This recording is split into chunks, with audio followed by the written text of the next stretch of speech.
Evet, herkese merhaba. Max Payne 1'in ikinci bölümüyle kaldığımız yerden devam. 8. kısım Ragnarok'tayız. En son buraya geldik. Grafik yaması var. Türkçe yama var ama altyazı yok bu oyunda herhalde. Nerede? Şeyi açtım ben ama neyi? Aa, burayı açtı. Abi şu mouse'u yan ekrana gidiyor ya. Ben bunu nasıl düzelteceğim bilmiyorum. Şu oyunda yani.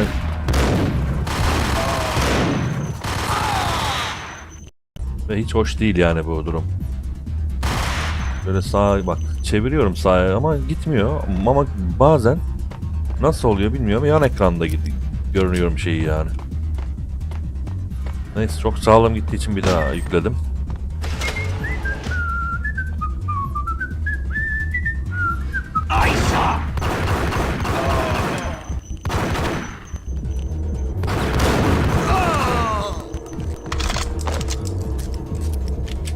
The book had never been a bestseller.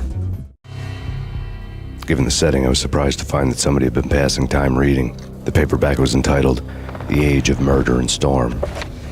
The blurb on the back mentioned Norse mythos and Ragnarok, the end of a Viking world with a terrible winter that covered the earth in ice, when vile crimes were rampant and all humanity lost.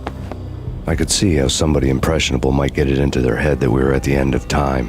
I was also beginning to see what the nightclub and its owner were all about. Evet, bu oyunda da Vikingler geçti.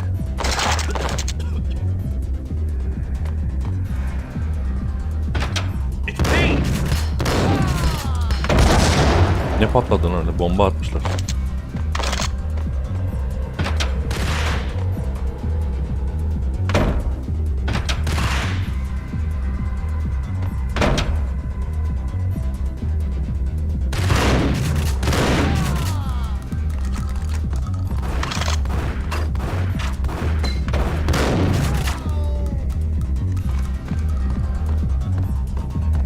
Bir de şu müzikler çalmasa iyi olacak ama. Kim attı lan o molotofu?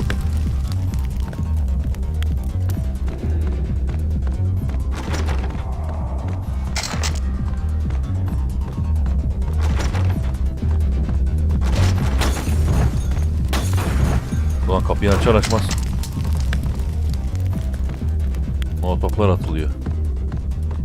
Yalnız ben geriye bakmadan buraya gitmem ha. Burası da açılmıyor. Geriye hiç bakmadık bu arada, oraya aklım kalmasın. Burası kapalı gerçi de. Burası ne durumda?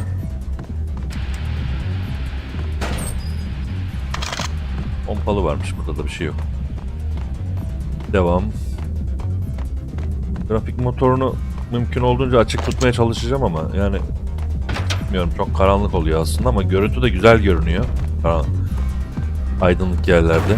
Bunu ortasını bulacağız artık bir şekilde.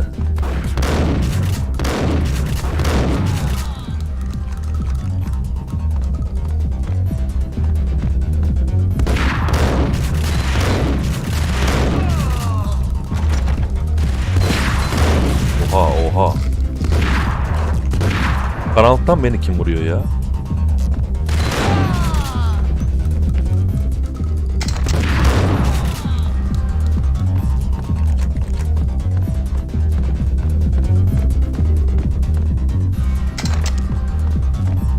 Yine çok sağlık gitti.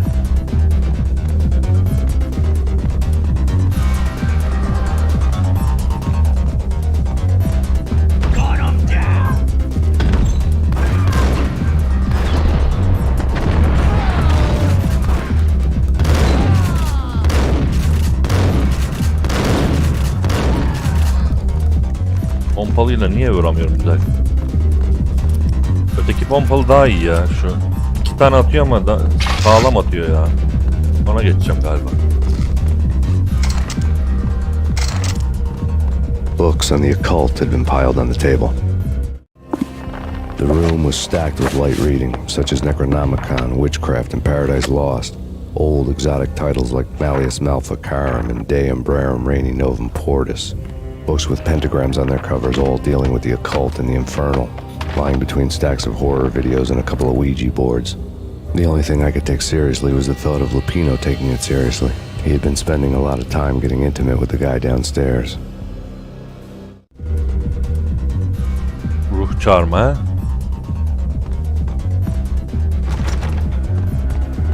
Kapı nasıl açılıyor acaba?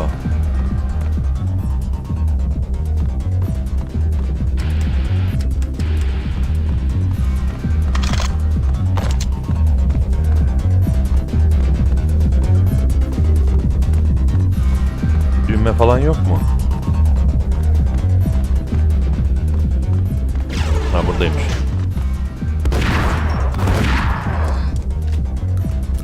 Çok sağlık gidiyor ya. Bir paletaya geçelim. Mecbur sevleyeceğiz artık burada. Çok karanlık ya. Şöyle yapayım. Aşırı karanlık yerler güzel çalışmıyor ama bak şöyle normalde çok güzel çalışıyor.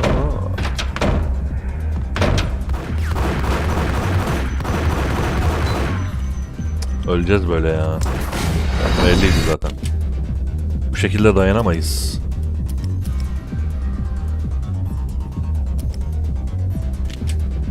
Tek barette mi oynasam acaba?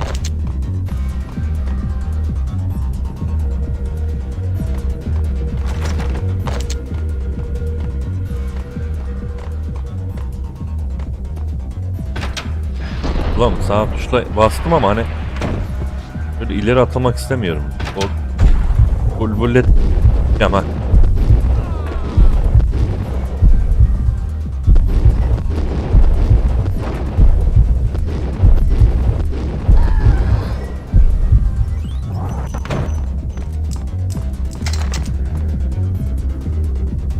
Mecbur kaydedeceğim.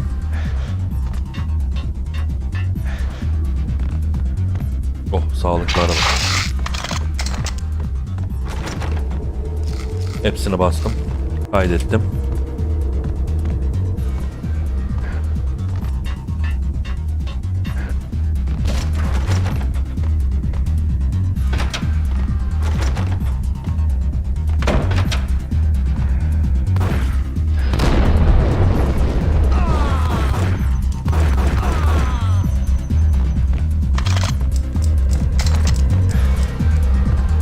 İnşallah telif. O ne lan? Buna basınca patlıyor burası. Havai fişeklerle.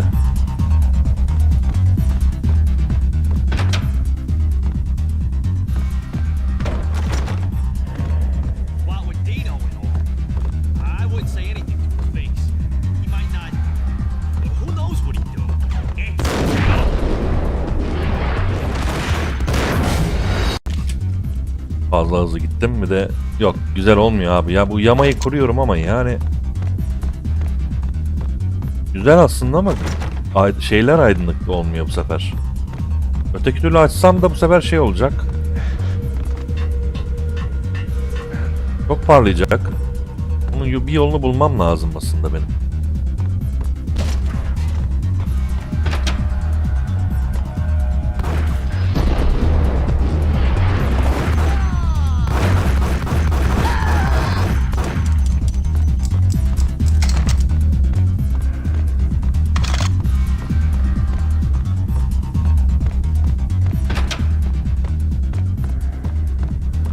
Sağlık yok. Kaydettim, devam ediyorum. Başka Uzi ile mi oynasam? Uzi ile oynayayım ama tırıt gitmesin. Şöyle bir tanesiyle oynayayım.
Sesler geliyor, korkutuyor.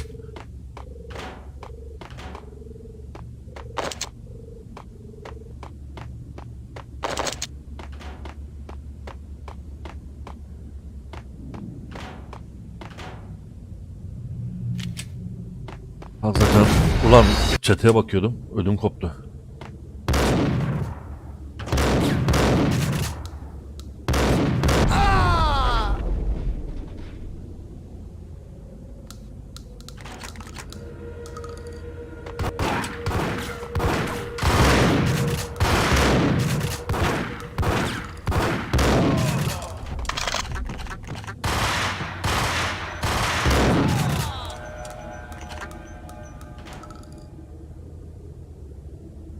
Ben aşağı atlarsam ölürüm herhalde.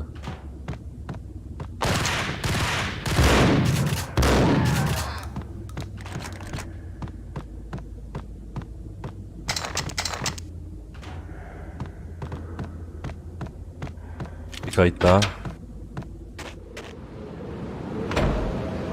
Ulan o ne, ödüm koptu. Görüntü bozuldu sandım.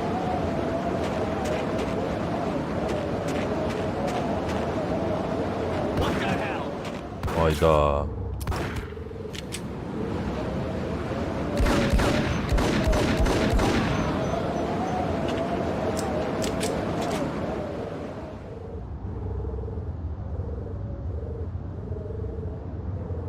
Buraya mı gideceğiz herhalde? Aynen.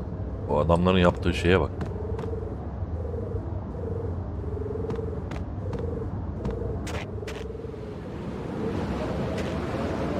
Kaydet.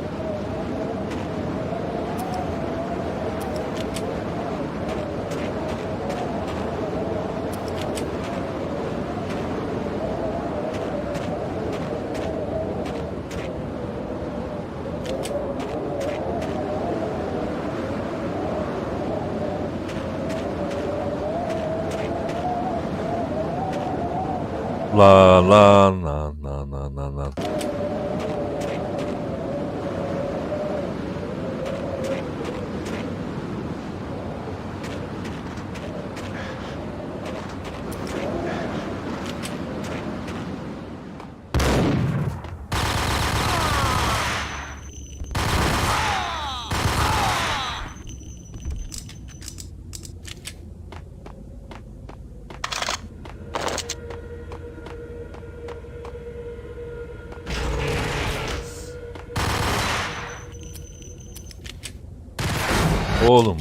Oğlum ya. Anında vuruyorlar vallahi. Oyuna bak.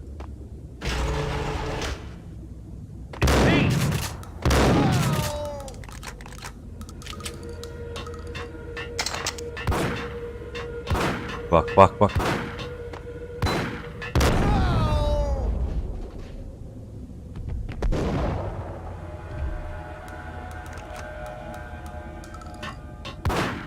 Yine biri var ya.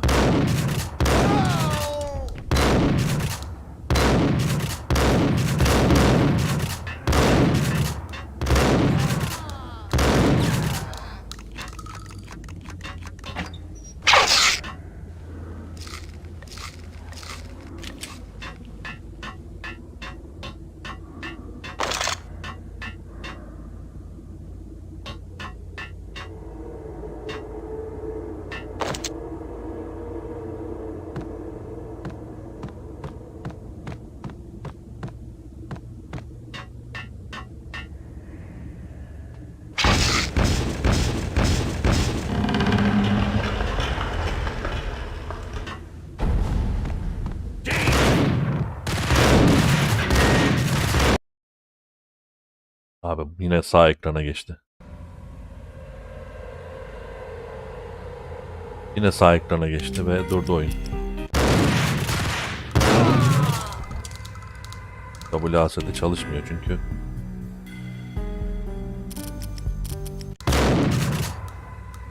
WASD yok, çalışmıyor abi, durdu.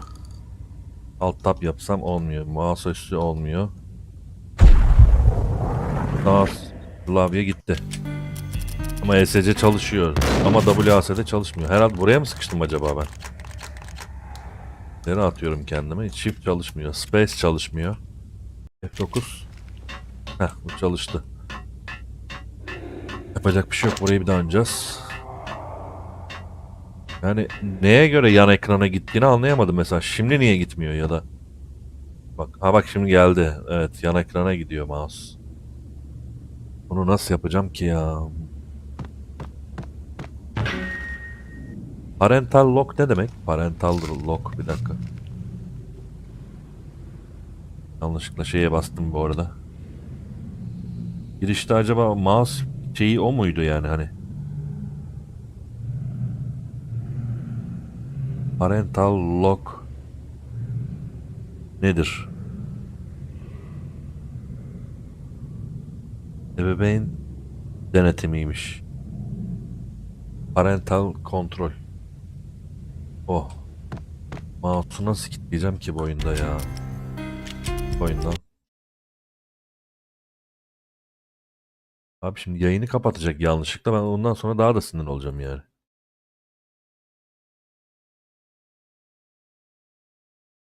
Software var. Parental Parental lock diye bir şey var orada.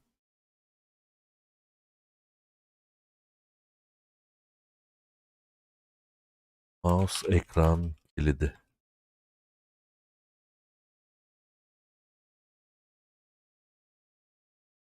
Mouse yan ekrana geçiyor.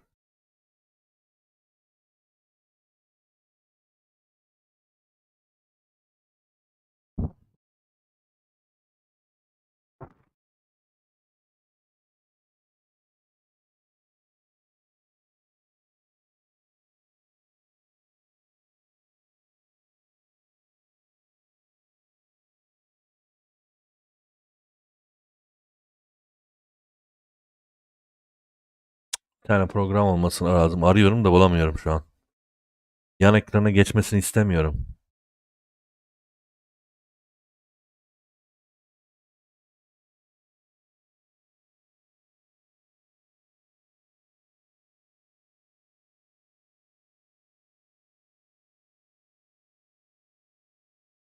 Arıyorum hala.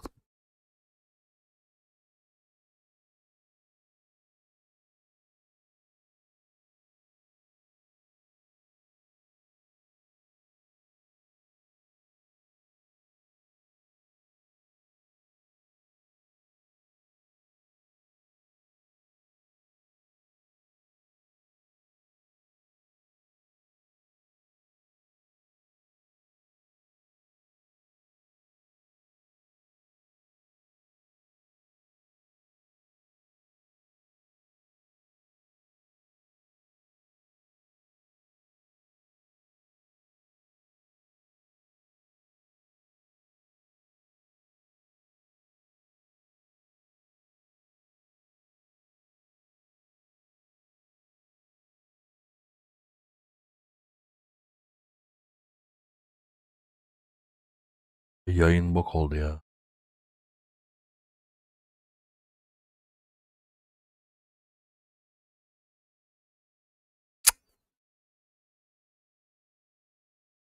Program var ama onu kurmak istemiyorum. Başka? Bir tane program yaptım. Bir tane buldum. GitHub'ta. İndiriyorum şu an. Avalon. Bu benim hayatımı kurtarır.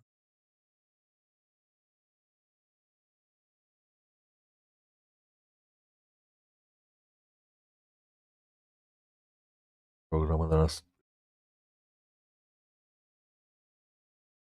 aldım ya yayının ortasında abi. Yani sürekli yan ekrana geçip geçip duruyor. Nasıl çözeceğiz bunu ya?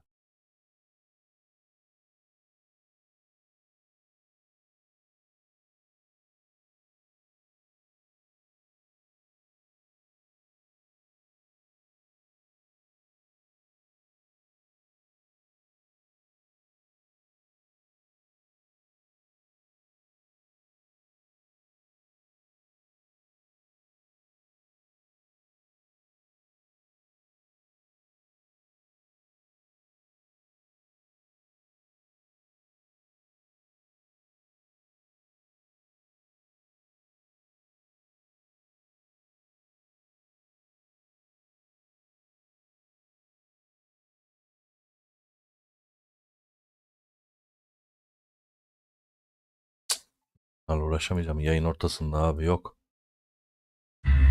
Yani inşallah şansa bala da olsa bitireceğiz bunu. Yarım saat bununla uğraşacak değilim. Oyun tam ekran görünmüyor abi. Yan ekranı geçip duruyor ya. At şunu. Baksana yine geçti yan ekrana. Bu sefer bir şeylere tıklıyor. Ya sorun orada. İstemeden geçiyor bak yana.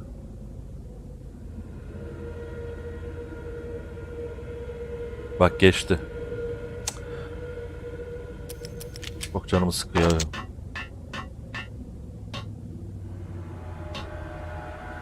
Alt enter işe yaramıyor.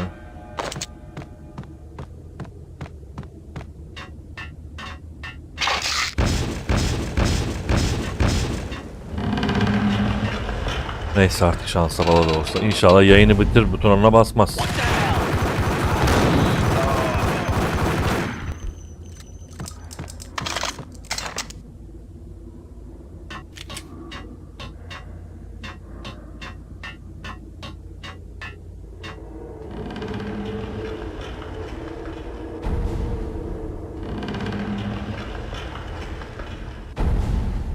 Bunları açtım.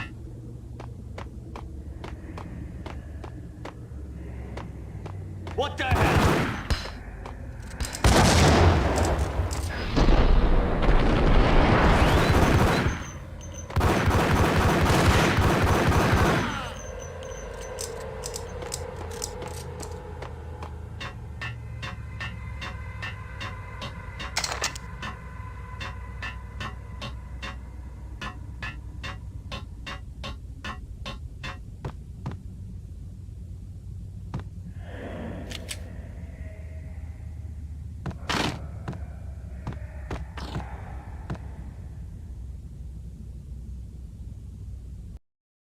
Kamerayı kapatıyorum, kimse gelmiyor.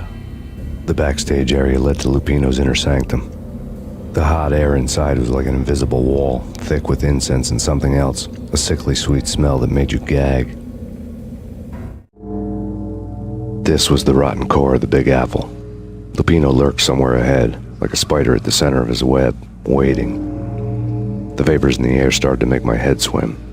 Torn pieces of a letter lay scattered on the sofa.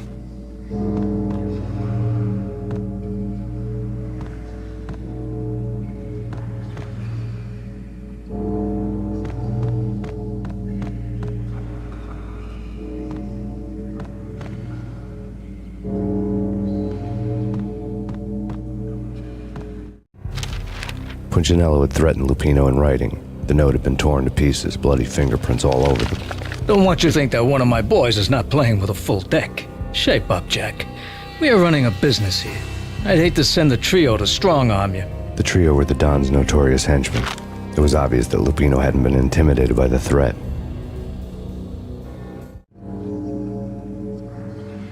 Lupino's notes covered the table. Jack Lupino was crazy, all right. The table was scattered with notes of demented arcane nonsense written in rusty blood, a mishmash list of demons, devils, and dark gods evoked.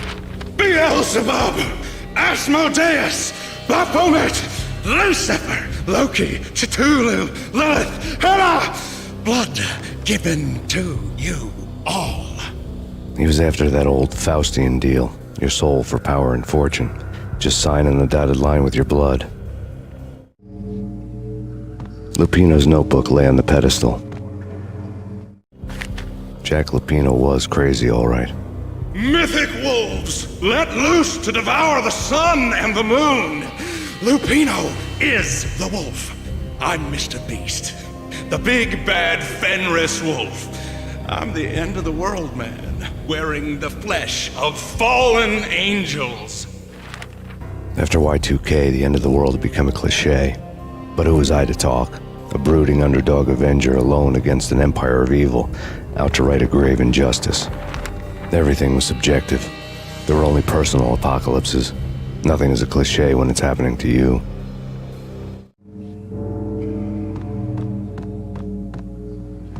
The flesh of fallen angels! Come to me all! Astaroth, Beelzebub, Asmodeus, Baphomet, Lucifer, Loki, Satan, Cthulhu, Lilith, Hela! Blood to you all!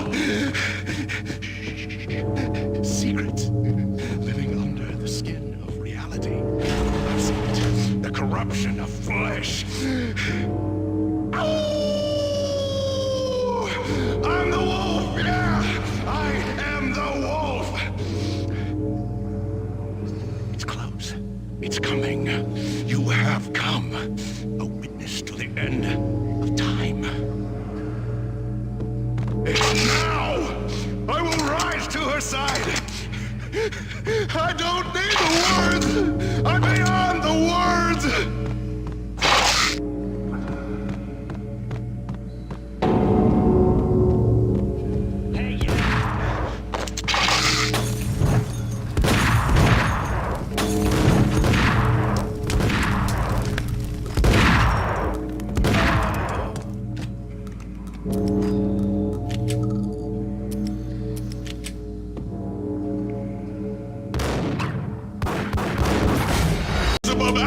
Abi çok hızlı öldürüyor ya. Blood to you all. Secrets Devlemeyi unuttuk herhalde. living under the skin of reality. I've seen it. The corruption of flesh. Oh, I'm the wolf, yeah. I am the wolf. Ben kurtum diyor, wolf'um. It's close. It's coming. You have come to the end of time. It's now. I will rise to her side. I don't need the words. I'm beyond the words.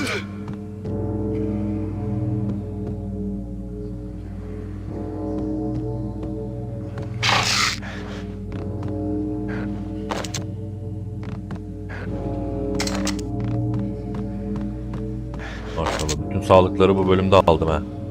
Kaydet. İyi de oyun niye ilerlemiyor şu an?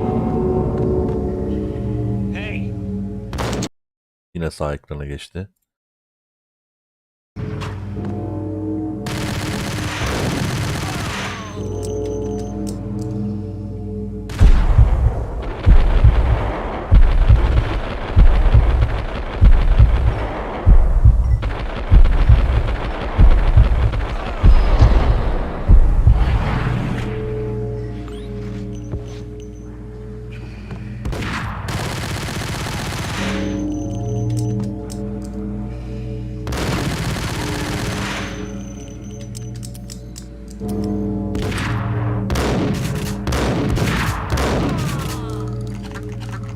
Mısız adam mı gelecek oğlum buradan? Bu ne böyle?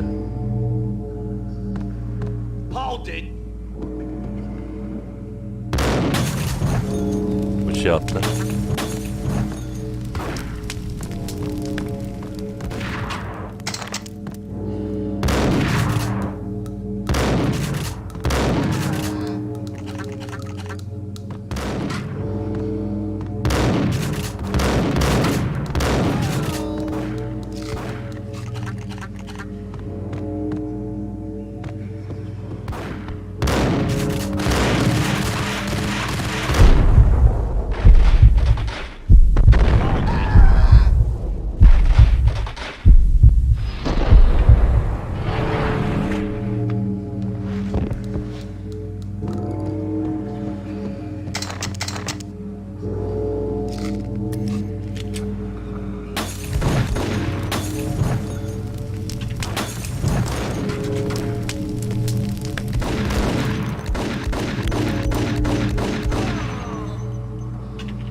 I had known there'd have to be a catch in it somewhere, and this one was the Empire State Building of catches.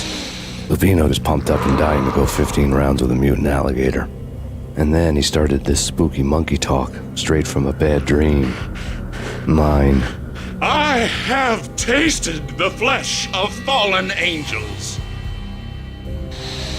I've tasted the devil's green blood. It runs in my veins.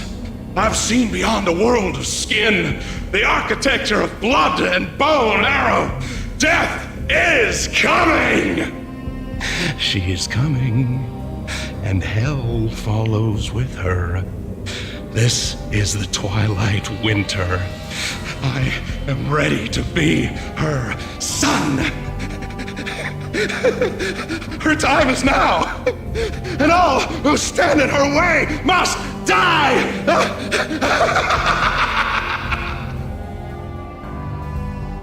Die!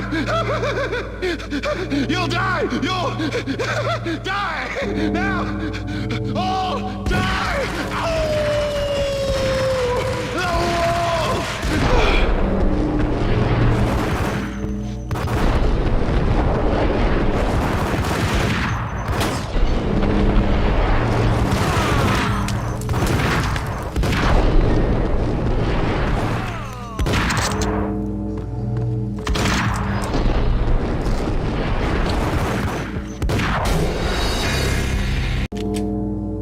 Nasıl ya? Ölmedi o kadar şeye.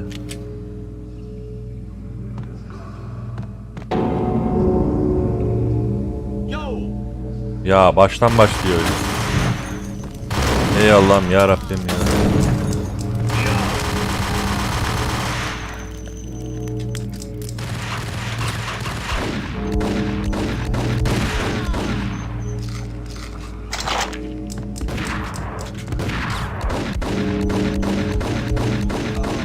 Oğlum şu oyunda sevlemeyi unutuyorum hep ya. Otomatik save de yok.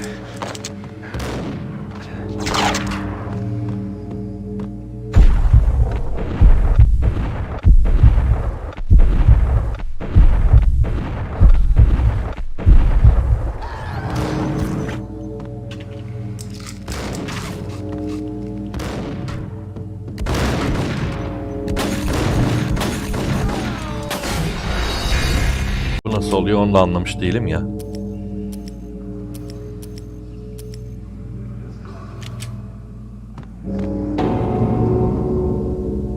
Hey, yeah!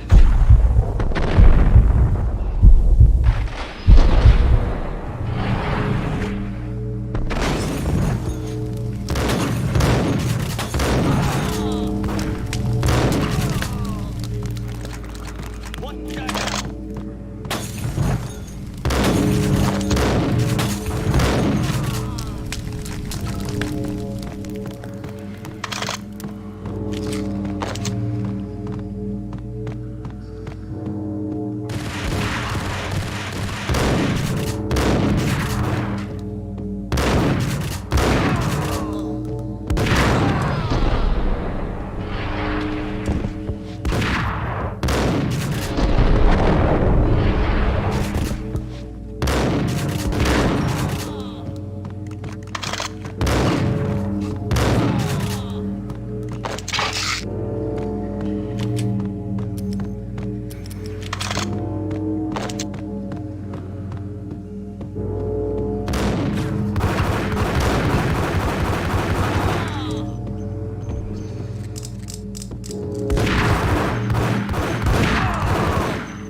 I had known there'd Die!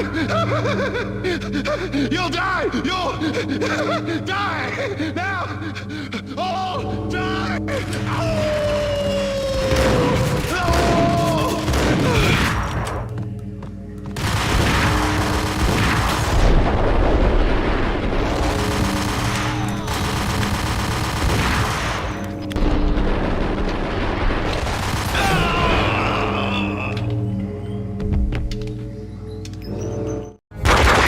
Lupino finally went down, I wanted to make real sure he'd stay that way. V was a bad monster. Turned them into friggin' zombie demons from outer space. I think he's dead already. Huh? And that's when it happened. But dead or not, you've got the wrong guy. In stepped this knockout femme fatale holding a gun to my face. I returned the favor. Bir bölüme geçtik. Lisa Punchinello. Lisa Punchinello was the Don's wife. Mona Sachs, Lisa's evil twin. Your safety's off, evil twin. You might hurt someone with that gun of yours. Lisa's the damsel in distress. I'm the professional. I'd blow you away without batting an eye. Sure, and you can check out my credentials splattered all over this joint. Jack couldn't have framed you, not the state he was in. We're after the same slime bag. Angelo Punchinello's the one who murdered your friend and framed you with it. You know this for a fact? I've got my sources. I don't have a clue these days. I just shoot them as they come. Who put a contract on the Archfiend? This one's mine. I hate the guts of that sadistic wife-beater. Why not pool our bullets for this one? I thought you'd never ask. My finger was starting to twitch. How do you like your whiskey? I'm easy, as long as you don't try to slip me a Mickey. You're a real angel, Max. It was good stuff.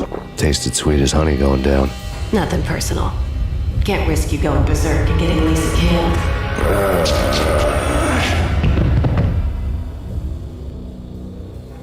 The nightmare was always the same. Violent shapes moving in darkness, old and ugly. The killer's mad laughter was a riddle filled with wicked innuendo.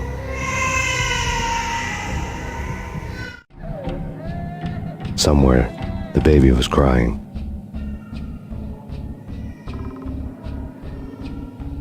Hadi bakalım. Kafa bir güzel. Şöyle yaparsak. Bak böyle de daha iyi görünüyor.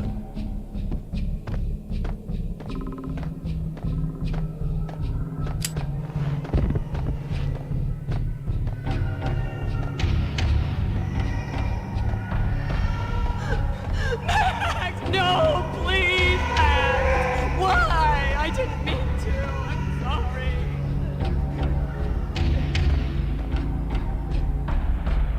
Sesin geldiği yere doğru gidiyoruz galiba.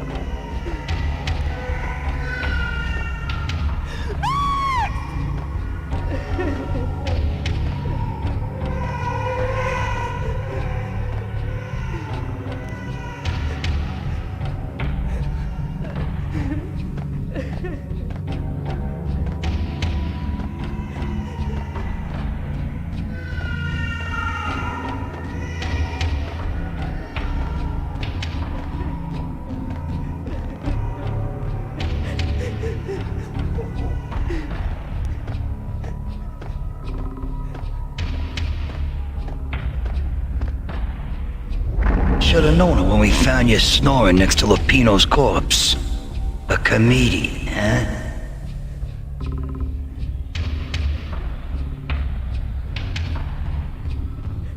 Oyunun başındaki yer. Ev. The pictures were filled with good old times.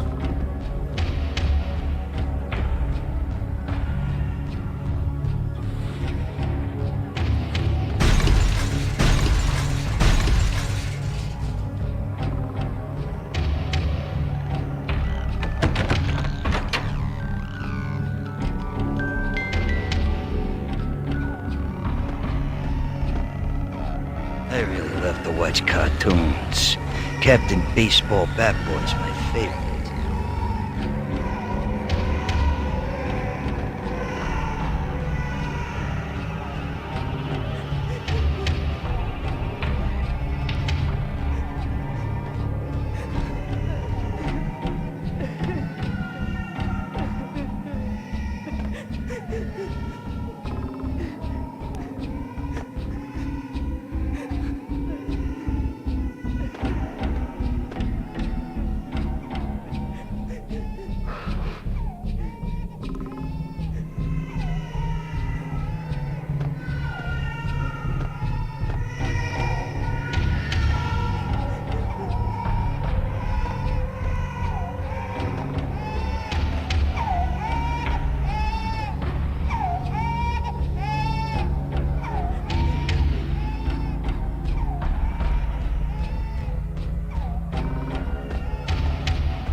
başladığım yere mi döndüm yoksa yeni bir yere mi geldim?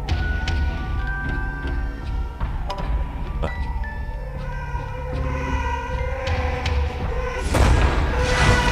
No. No, no, please, God, no.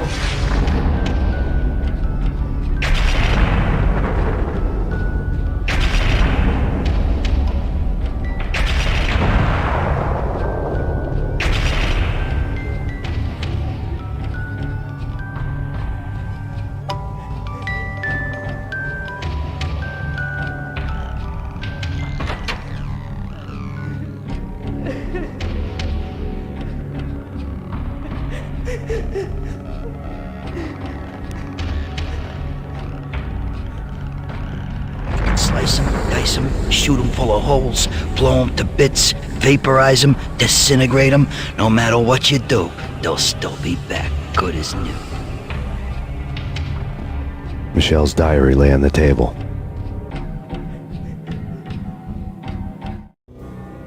Michelle was working part-time in the district attorney's office. Her diary was open on today's entry, her handwriting all pretty curves. An army dossier found its way to my desk yesterday. Valhalla? Isn't that a Norse myth? Something about Vikings? I tried to tell Max about it, but he was busy, that cute frown on his brow.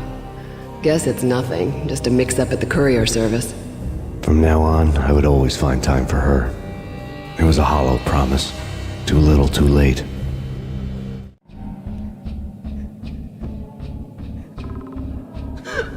Max, no, please, Max. Why? I didn't mean to. I'm sorry.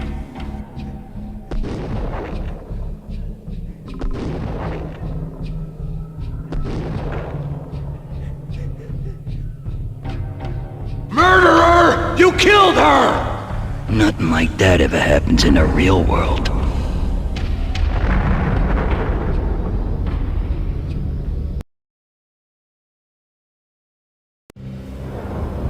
I woke up in a bad dream. My head felt 2 sizes too small for my brain, Max Payne. I envy your name. and the killer was smiling. Pleased to meet you. I'm Frankie the Bat Niagara.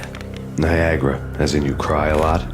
He had a baseball bat and I was tied to a chair. Pissing him off was the smart thing to do.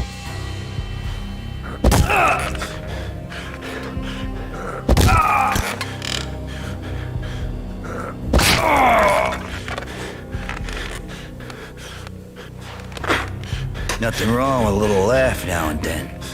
Take me, for example. I love to watch cartoons. Cartoon violence is a fascinating thing. Let's take a break.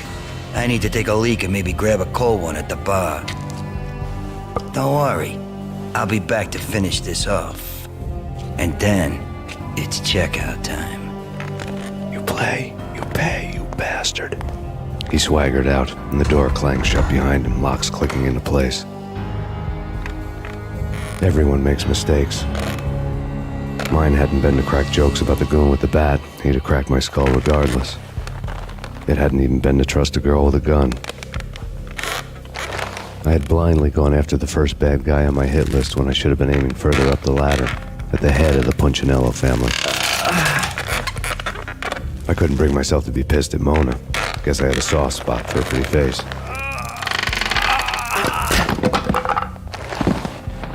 But when somebody decides to play baseball with your head, you tend to get sore. They had dragged me back to the basement of Lupino's hotel. I was beaten, bruised, and blue. I felt like the chair I had broken to get free.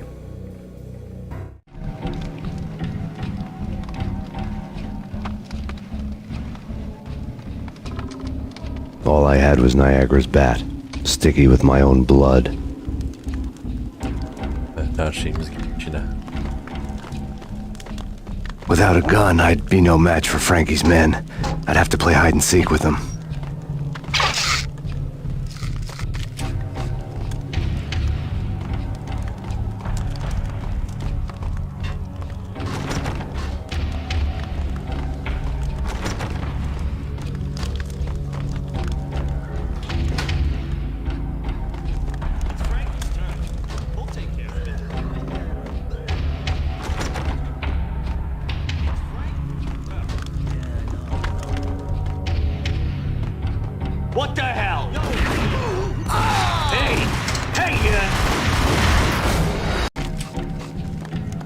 Başka bir şey bulmam lazım burada. It's Frankie's turn. Hold it! What the?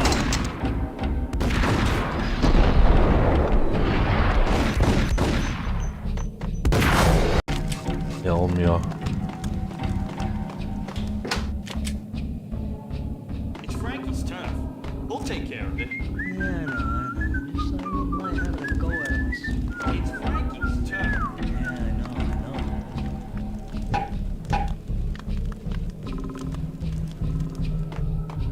Hey,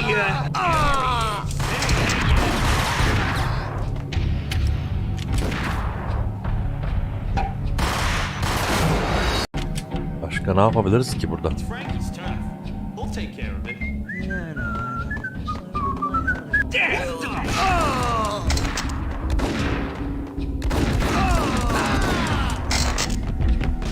Hey! Olmayacak böyle. It's Başka ne Frankie's turn. yapabiliriz? We'll take.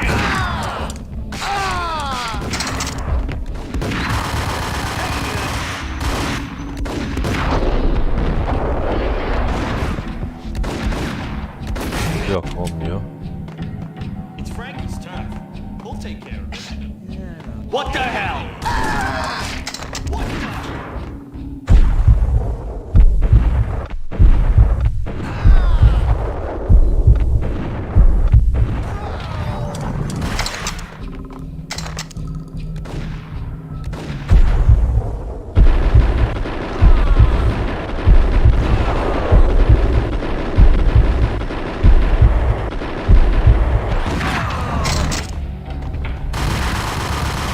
Oha.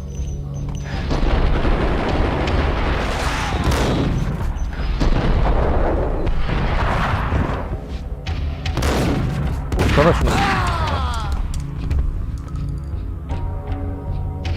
Tevle.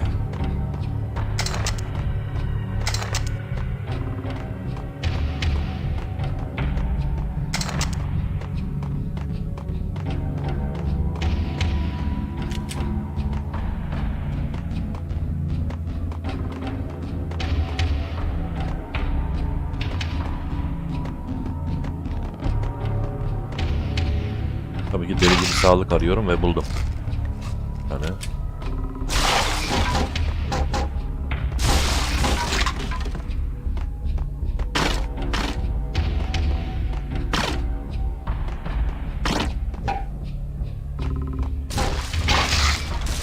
bir tane daha çıktı, aldım.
Another newspaper caption for a murder scene.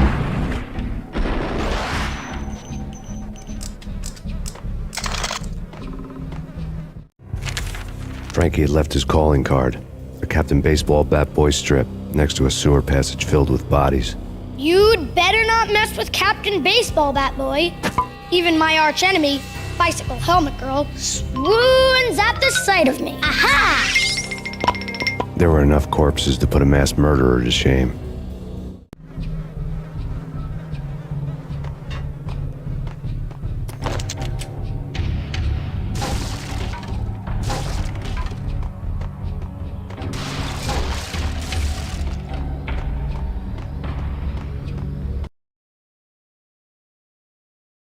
Sağ ekrana geçtim. Allah'tan çatışmanın ortasında değil. Yayın devam ediyor. Tamam. Sorunu belli ki çözemeyeceğiz daha.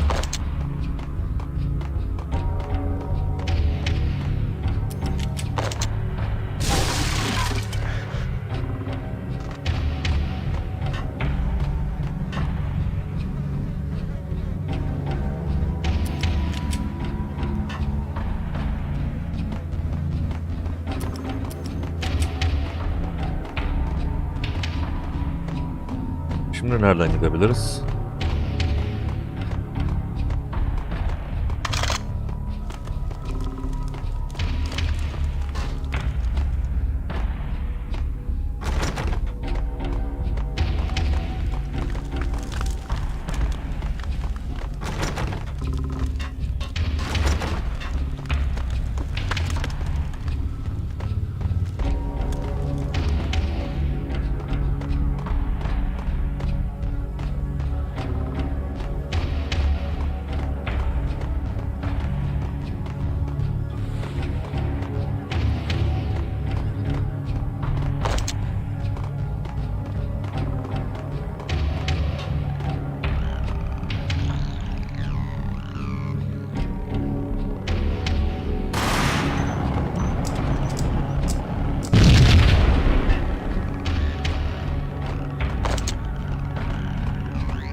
Az önce bu çalışmamıştı.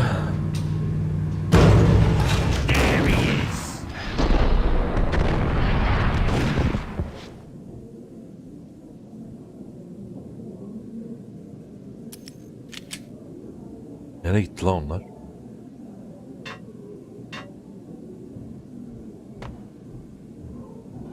Allah Allah.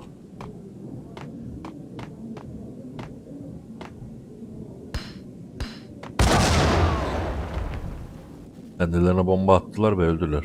Nereye? Geri niye kaçtılar onu anlamış değilim.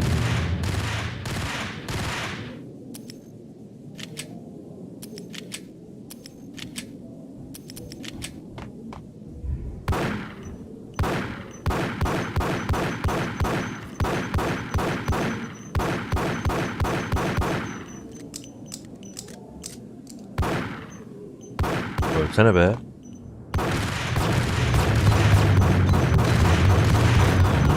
Ölme diyor ya. Allah'ım yarabbim.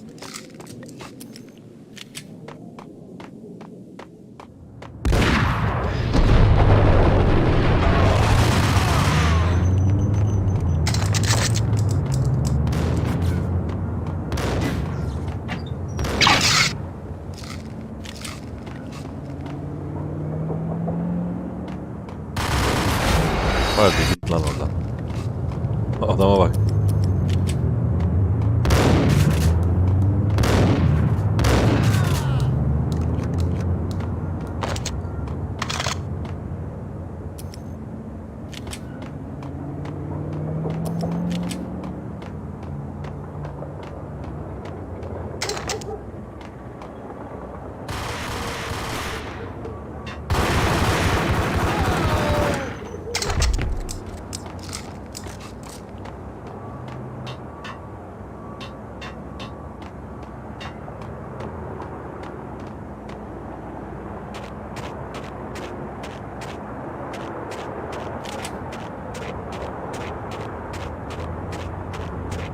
Yok, kapatıyorum yine.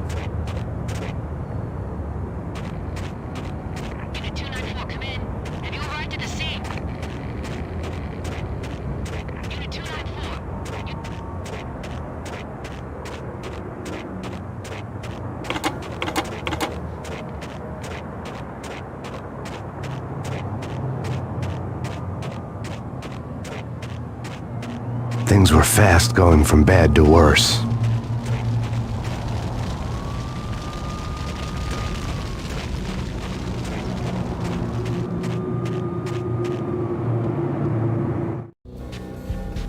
The men in blue had come and gone.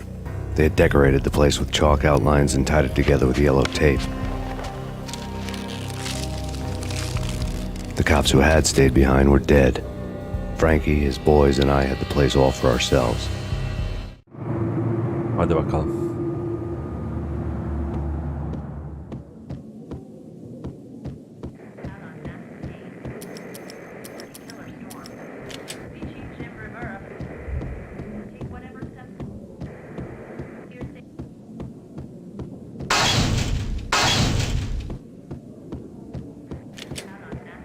Just forget about it.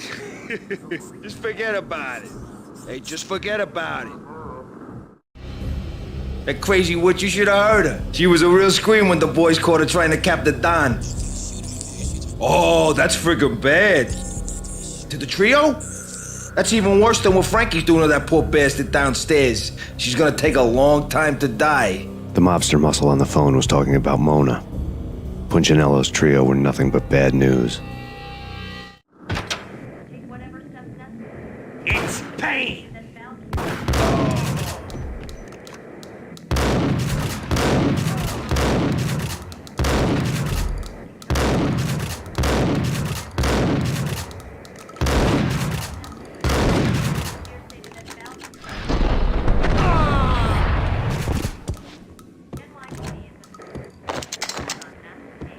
More evidence that Punchinello didn't like me much. The fact remains that all the victims so far identified in the Ragnarok shooting have been known criminals, many of whom had large doses of V in their blood. Reliable sources say that Max Payne was also among those killed, although no body has been recovered at this time. Reliable sources. That meant somebody thought the Mafia had me, didn't want the cops snooping around anymore. The body would be delivered to them barely recognizable. Case closed. Don Punchinello had the power to be that reliable source, which was no news. But his news was old news. Framing me hadn't been enough. Don Punchinello had put a hit on me. He wanted me dead, and it had been important enough for him to give written instructions to Frankie about it. Max Payne should die like a dog for the trouble he's caused. Frankie, I know I can trust you to give this matter the dedication it needs. Böyle bir bakayım, böyle görünüyor ya bu şimdi. Şuna bir ayar yapalım bakalım. Ambiyans var. Renkleri nasıl açabilirim ben acaba? Daha da karartıyor. Nasıl bir şey yapsak buraya?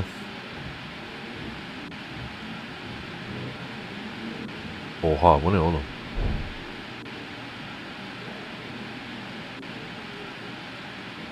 Mesela light.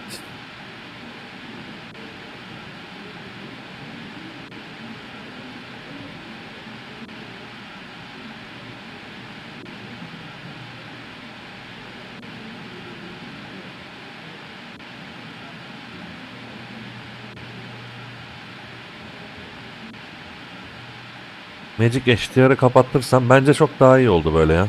Böyle kalsın. Active to top diyelim. Bu üçü açık sadece. Ötekiler kapalı. Aynen, böyle daha iyi oldu.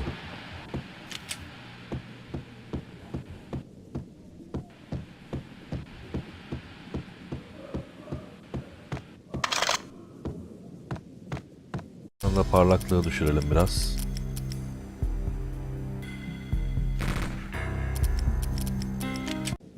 Tamam, bence gayet iyi oldu. Bir tek açalım. Sağ ekrana geçtim yine. Bir tek açalım. Şöyle iyidir. Hah. Kaydet devam.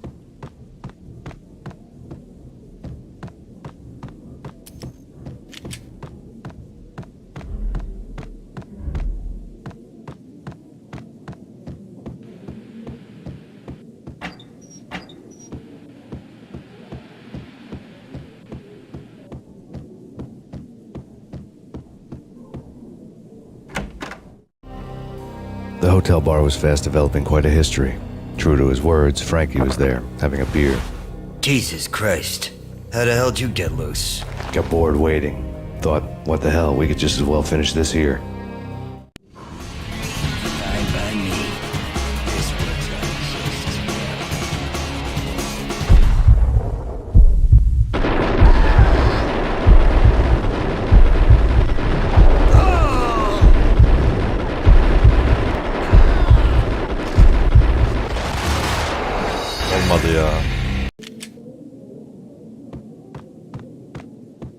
kadar da sıktım ama.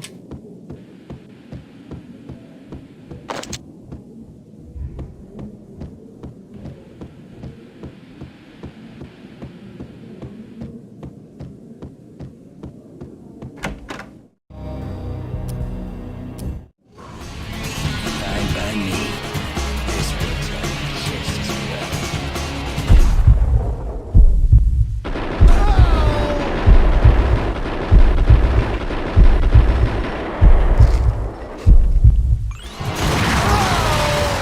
Ne oldu?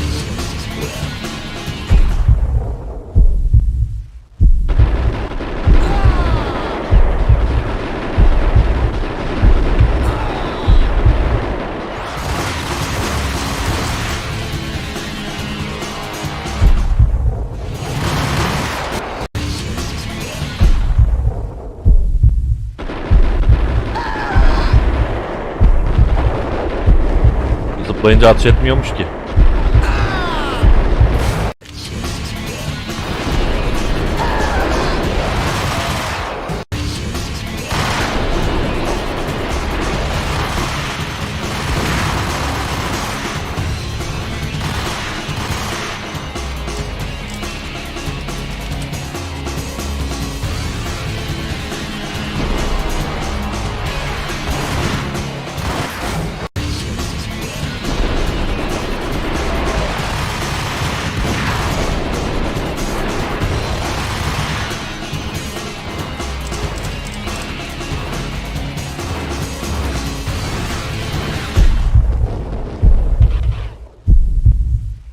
Niye sola gitmiyor oğlum? Ne oldu buna şu anda?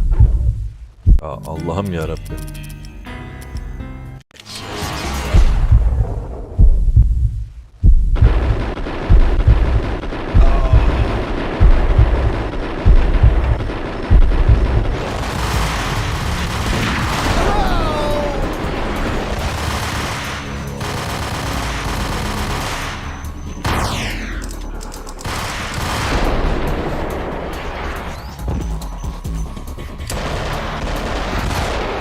Ölmüyor ki adam, ölümsüz.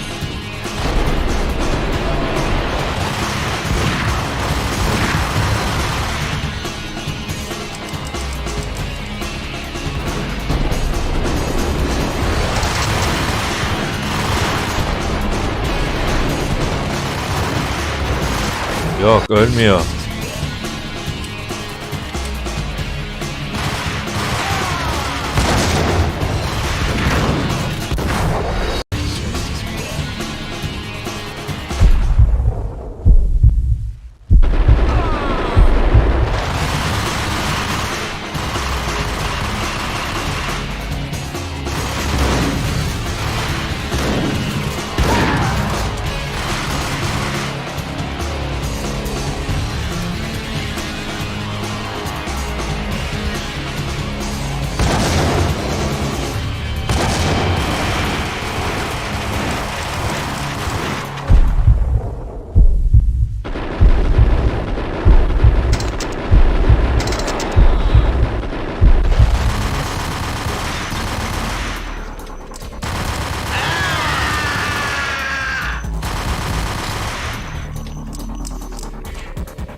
You think you've been a lovely audience.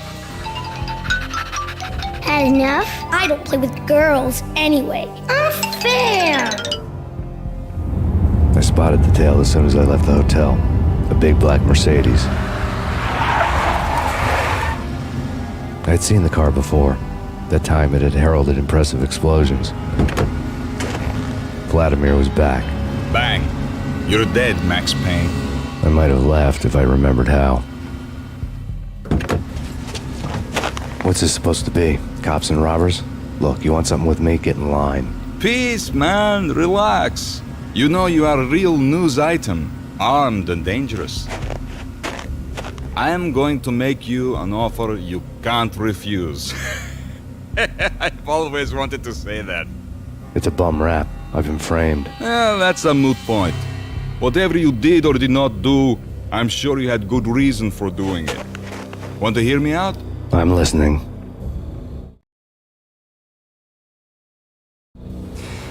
Punchinello messing with V is bad for business all around.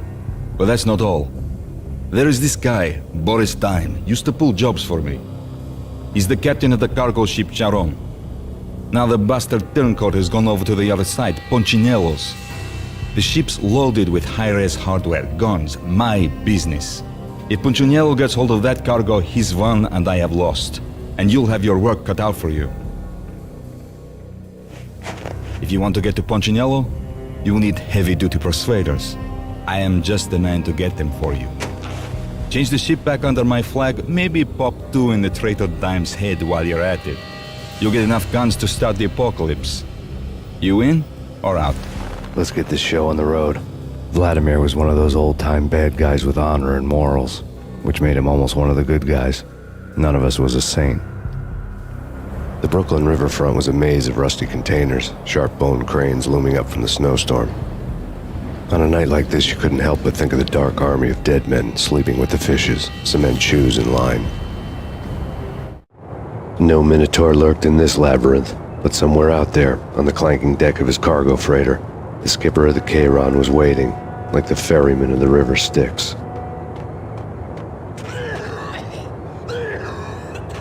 Yo!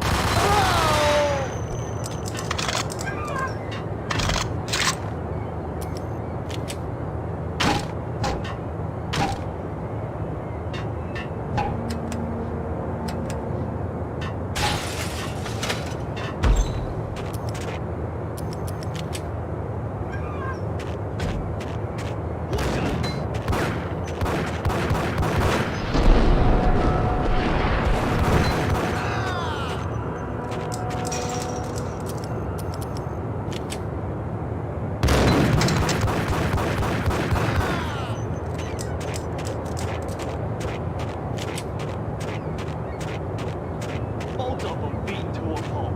I swore they think it was sweating on their feet, slipping on the blood.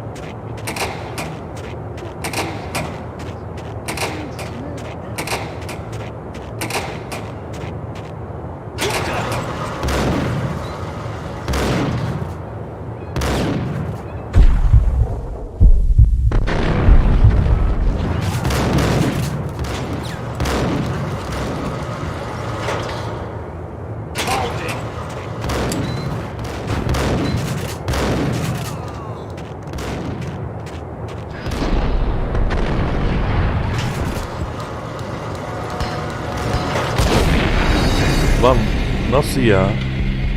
Bomba attılar da kepenk varken nasıl ölüyorum oğlum? Manyak mısınız ya? Kapı kapanmıştı.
Hadi açalım.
Allah kahretsin.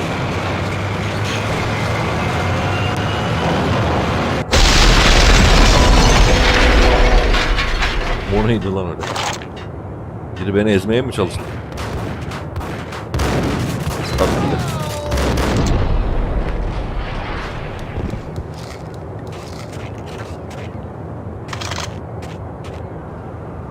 Çok sağlık gitti ya.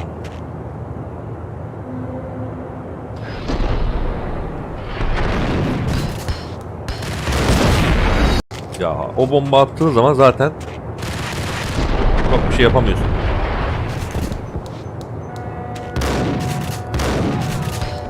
Öldüm.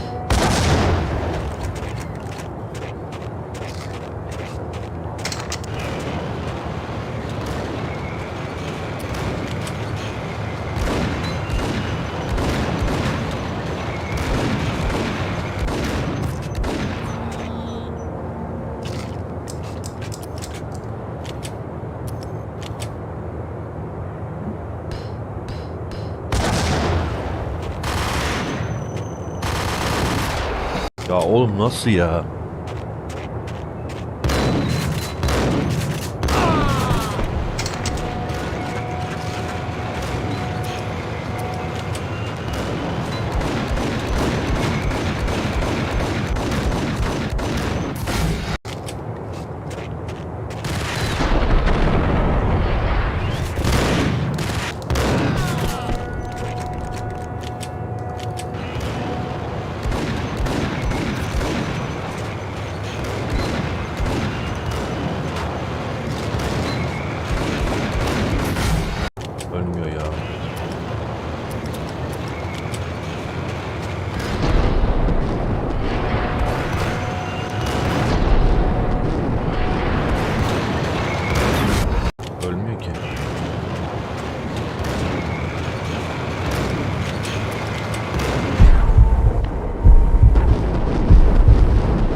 ekrana geçtim. Pardon. Geldim.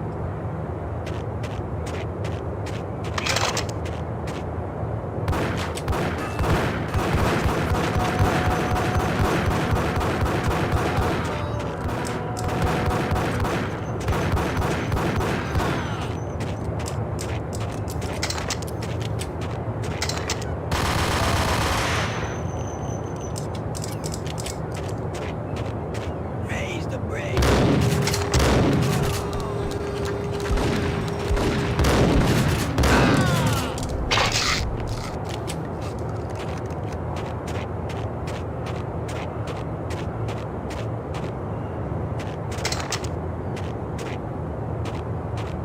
Oh! Rico Muerte! This way! Payne! I doubted the letter was a receipt. Keskin nişancı aldım.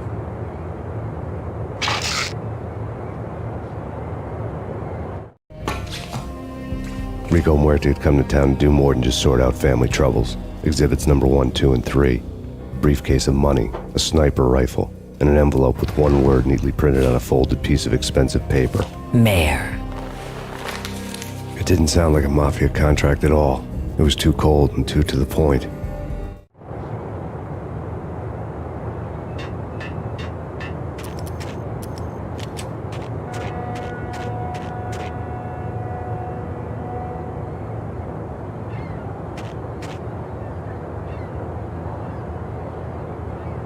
Ben alamıyorum ki.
Nasıl indireceğim acaba?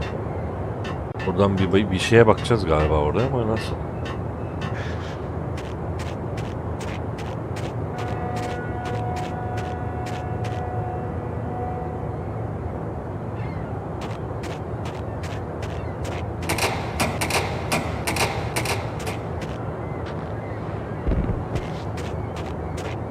Ne yapacağız ki?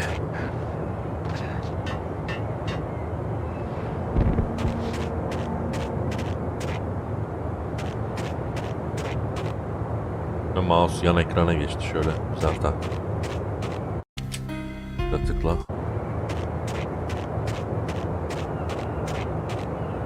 Otomatik bariyer diyor ama bunu açmanın bir yolu olmalı bir yerlerde.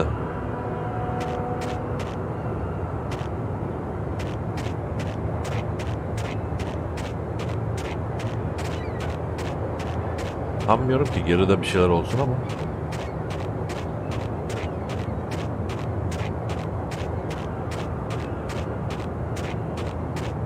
Yok.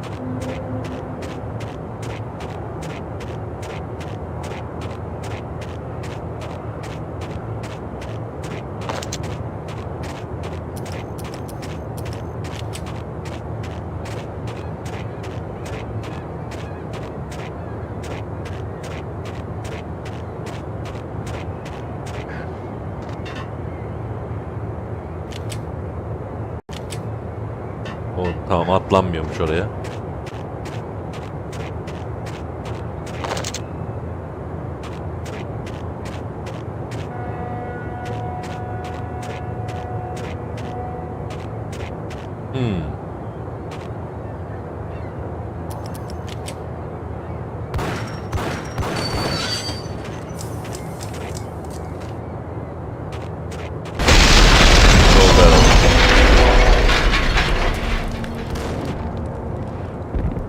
Suya düştüm. Ne oldu? Bir daha mı atacağız orayı? Aynen.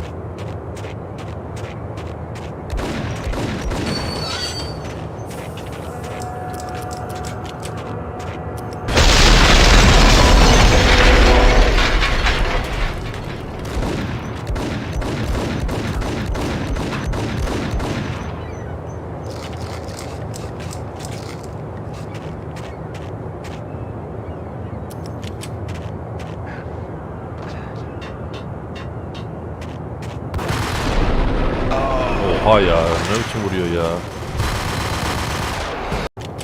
Olmayacak bu iş. Başka bir şey yapmam lazım. Uzağa karşı sniper'ı kullanmayayım diyorum ama neler vuruyor ya.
Sağ ekranda mouse.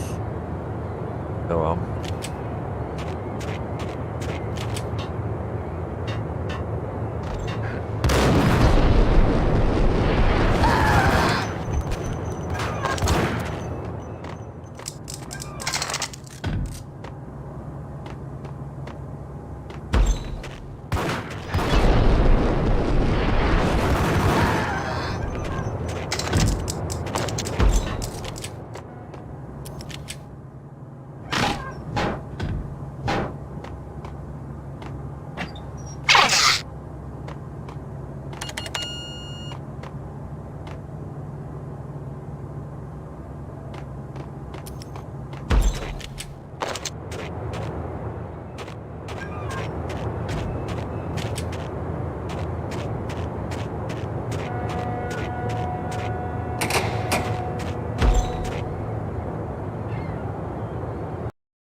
İkinciyi de atmış.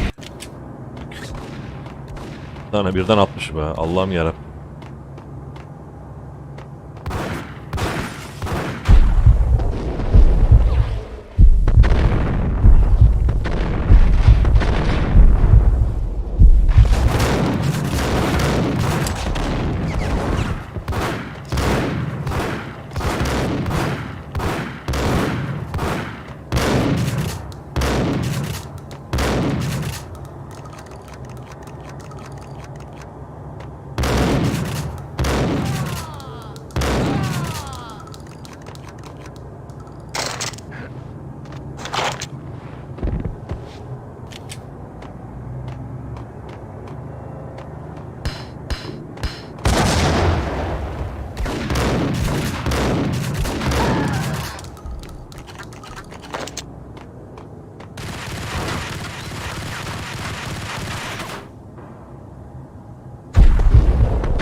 Selam ver.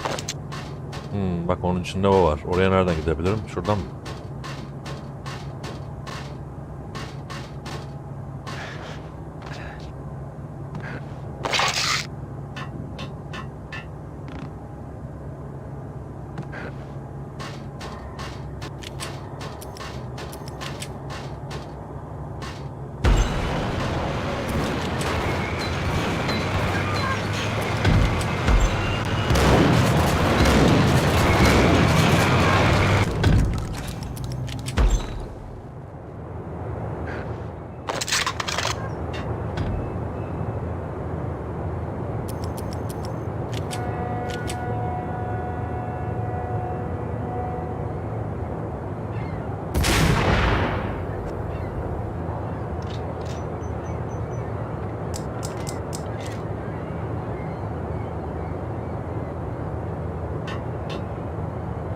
Bununla basamıyor muyum buna?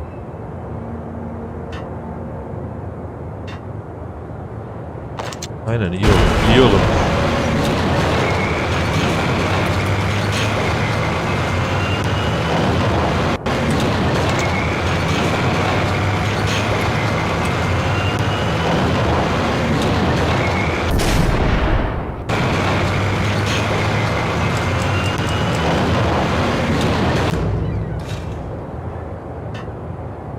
Ne oldu? Yol yok.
Yine sağ ekrana geçti mermiyi.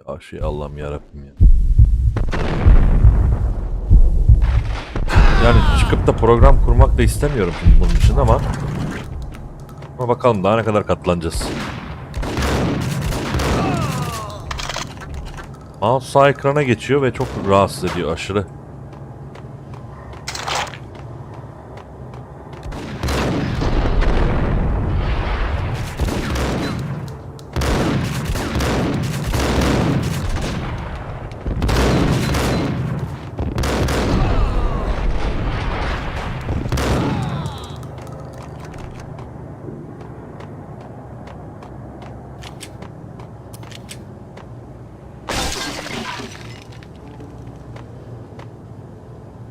Niye almıyor onu?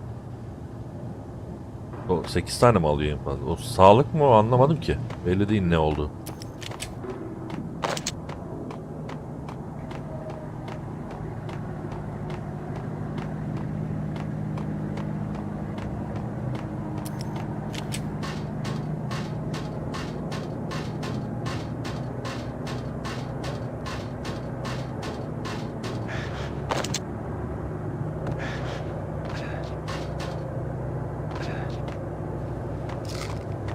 O kadar can gider mi?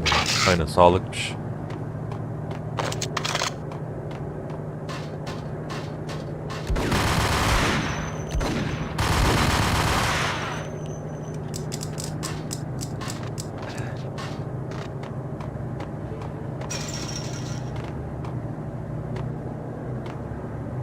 Evet, buraya gireceğiz ama nasıl?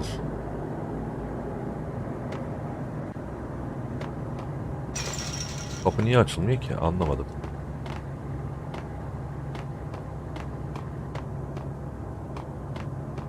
Düğmesi olabilir bir yerlerde ya da ben mi gireceğiz?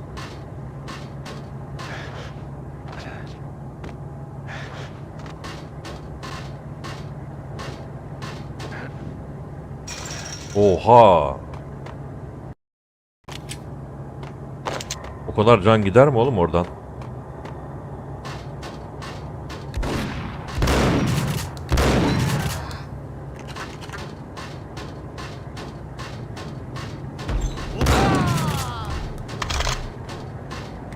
I had found Boris Dime's ship.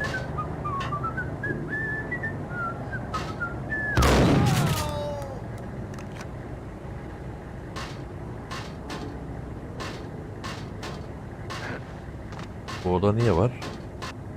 Heh, buradan bu orayı açıyormuş.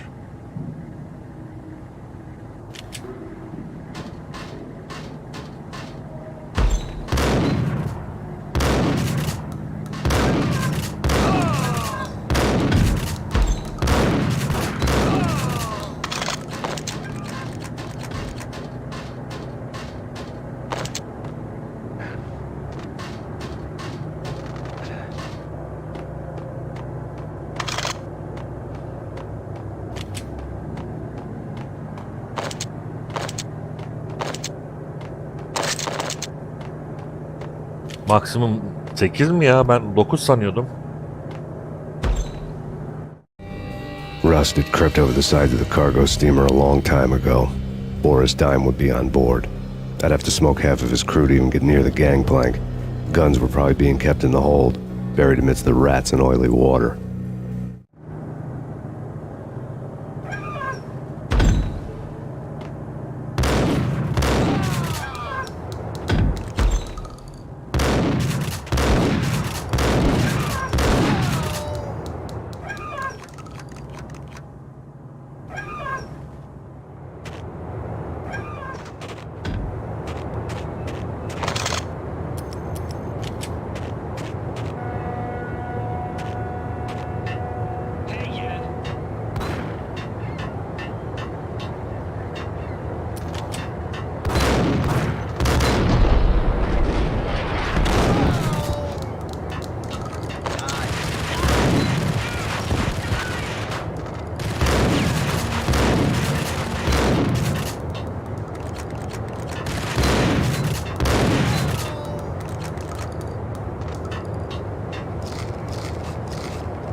Oha. Böyle yap. What the hell?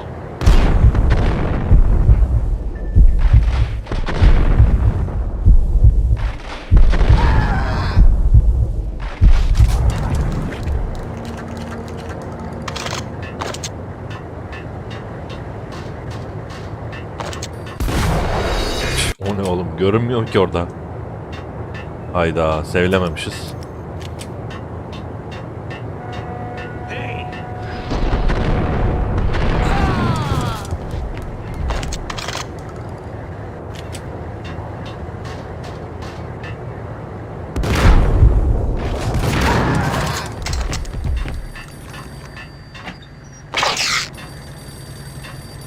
Time! Time! Bomba attı mı? Yok, atmadı.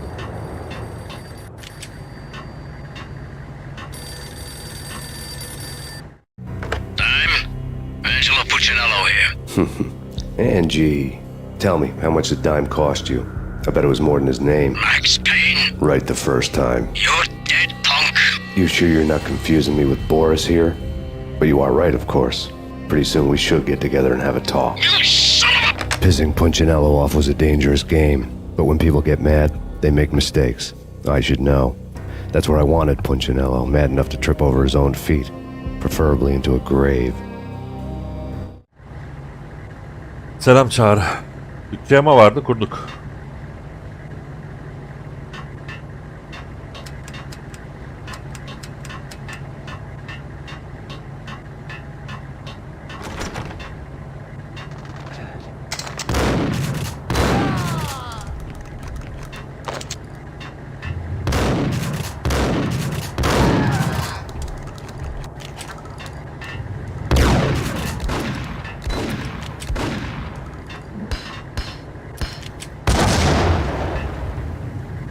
Nasıl gitmedi la o?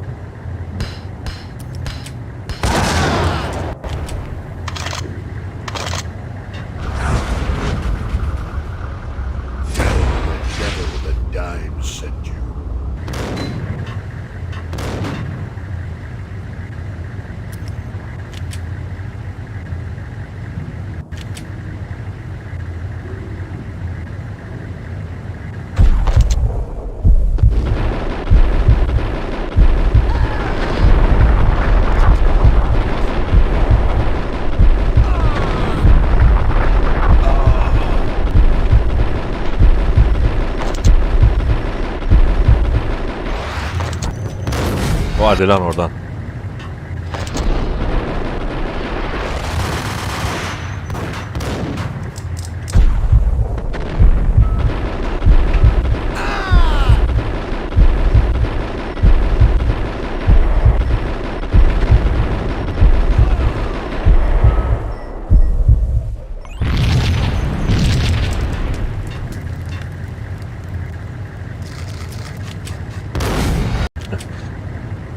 Neyse. Karşıdaki şeyi patlat ha.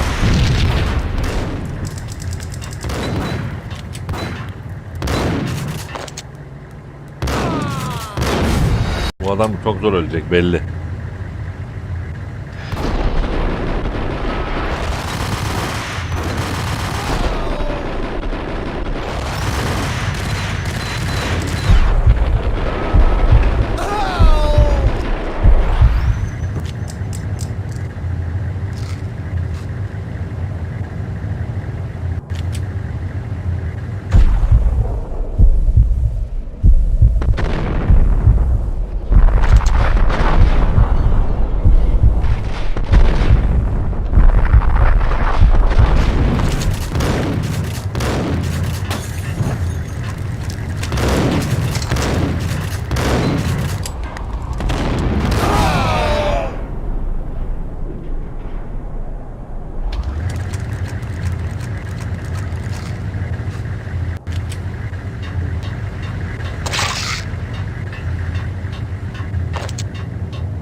To handle yourself.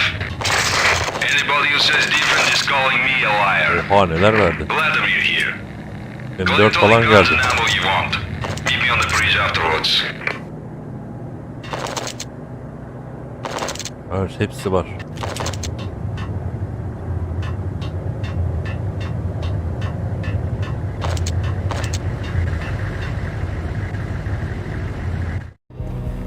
Did you get everything you need? Check. I owe you. Anything you need. This is my solo. When I'm through, Punchinello won't be anybody's problem anymore. Clear as vodka. But anytime you get between a rock and a hard place, just whistle. This could be the beginning of a beautiful friendship. You really get a bang out of this big-time gangster act, don't you?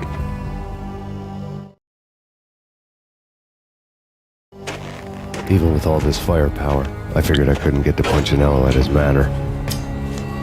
I could only hope that he wouldn't pass a chance to hear me beg, to see he's won. This is Max Payne. I want to cut a deal. Payne, you're a dead man. That's what everybody keeps telling me. I got your ship and her cargo. I want to meet. No pain, no gain. Capiche? You know my restaurant? Yeah, I know it. 1 hour. Punchinello's restaurant had seen better days. Snow was falling like ashes from post-apocalyptic skies, but that was outside. Things would soon get hot in the Don's restaurant. I knew it was a long shot, Angelo Punchinello actually showing up, but there was no crime in hoping.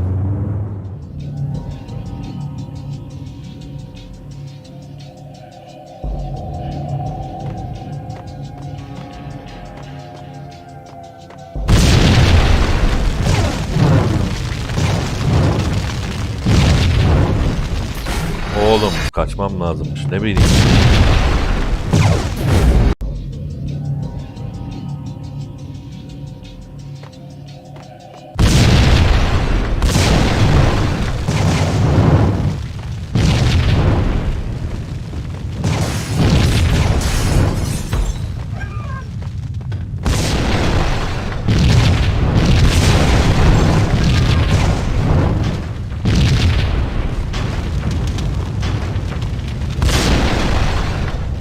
Nereden?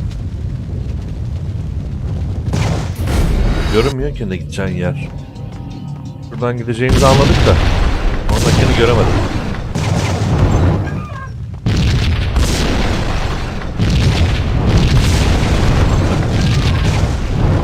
Şimdi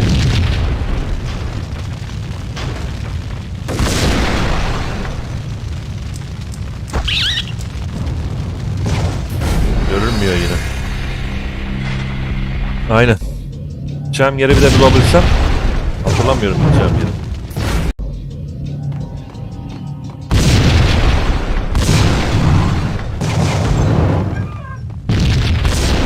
Buradan sonra nereye gideceğimi bilmiyorum.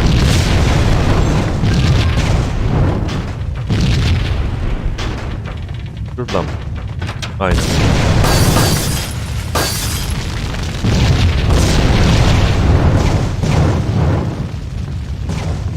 Haydi.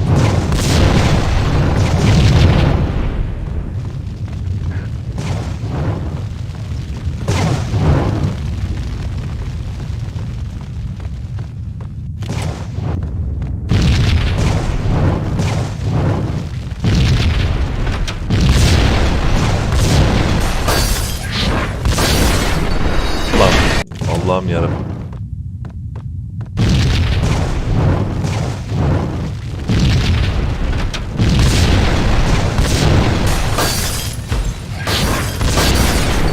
Buradan değil galiba ya. Ama nereden olabilir?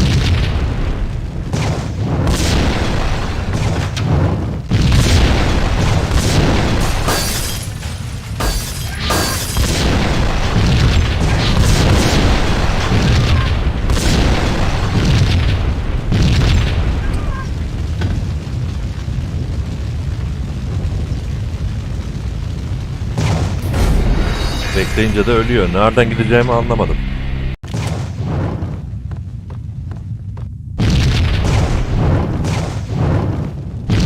Bir yere mi ateş edeceğiz acaba?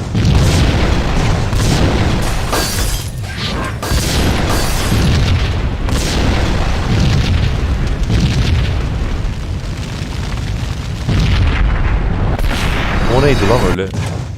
Bir şey geldi.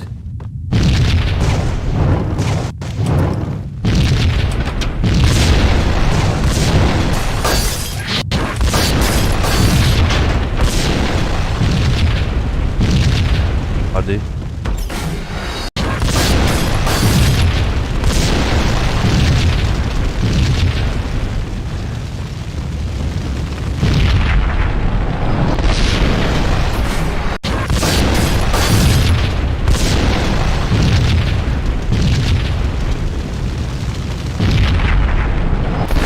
Onu nasıl atlayacağız?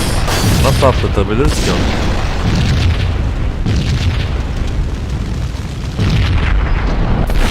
Eğilince de olmuyor.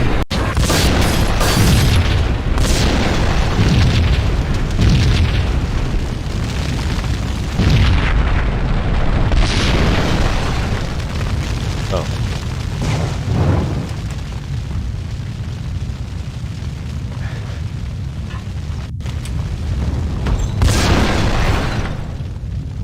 Punchinello was burning to get me. The feeling was mutual. He was trying to put out my flames with gasoline.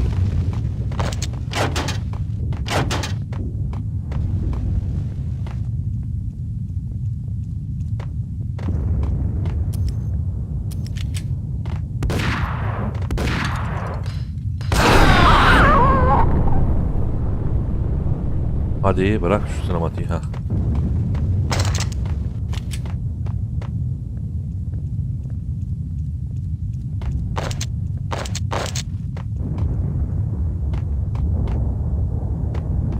The mobsters have been guarding a real treasure.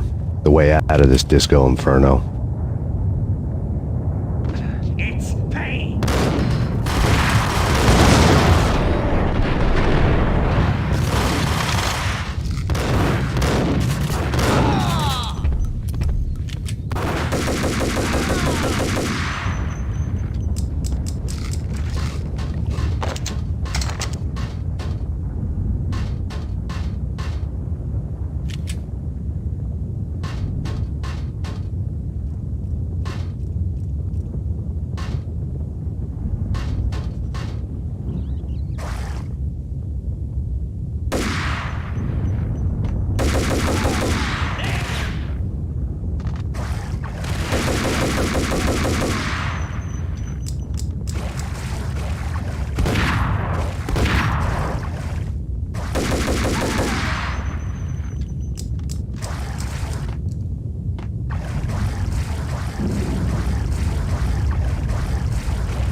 Vlad had seen my smoke signals.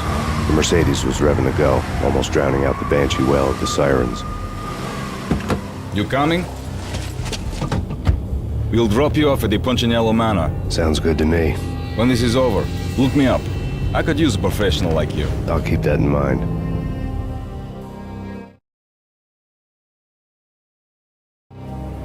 The night groaned with cold. The garden lights flickered nervously. In their light, the falling snow was dead white before the darkness ate it up. I had heard the stories. The trio were mad dogs. They'd have hung the heads of their enemies over the manor gates if the capo had only let them. Punchinello wanted Payne. He'd see the pain.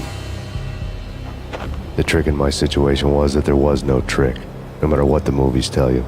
No rules, no secret mantra, no roadmap. It wasn't about how smart or how good you were. It was chaos and luck, and anyone who thought different was a fool. All you could do was to hang on madly, as long and as hard as you could. Someone had graciously left the back door open for me and killed the guards. My money was on Mona. I knew the trio would be standing between me and Punchinello. I had read their rap sheets, thick as phone books. No one would be walking out of here alive. The numbing cold of the broken night had followed me in. Upstairs, the trio tangoed down the manor halls to the silent rhythm of their murderous hearts. The blood of their victims rust on their lips. Vince Mignano, Pilot Providence, a.k.a. Big Brother, and Joe Deadpan Salem. The pistol was a frozen lump in my hand, piercing the skin, gnawing me to the bone.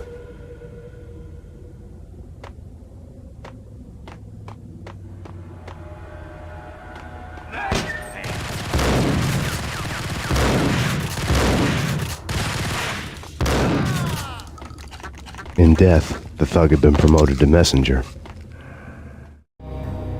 Someone hadn't enjoyed the Don's hospitality. Someone with a flair for the dramatic. Someone who had let herself out of a locked cell and past a couple of armed guards. My thoughts were on Mona again.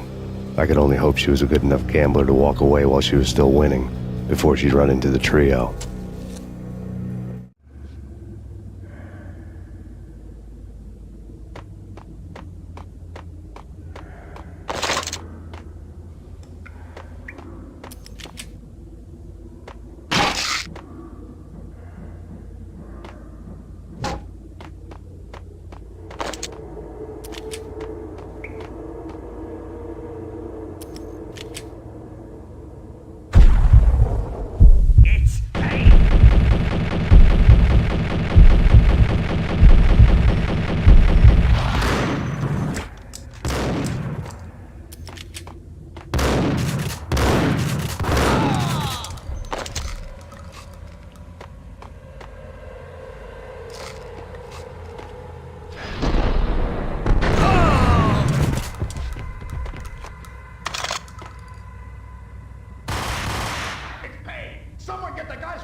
place. Too late for that.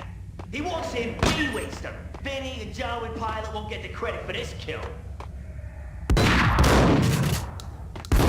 Hadi lan oradan. Manyak. Sevlemedik mi oyunu biz?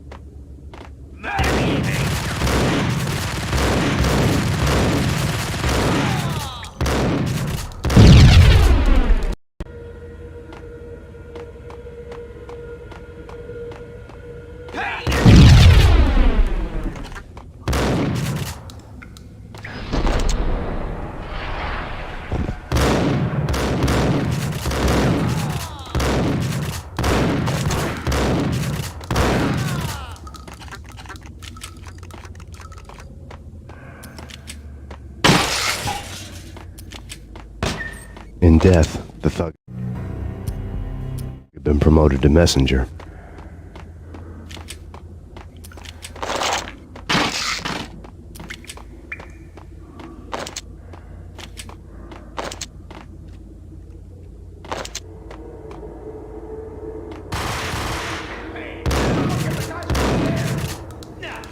No one's going anyplace. Too late for that.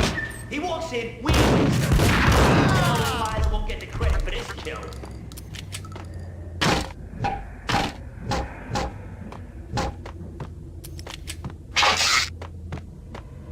What the hell?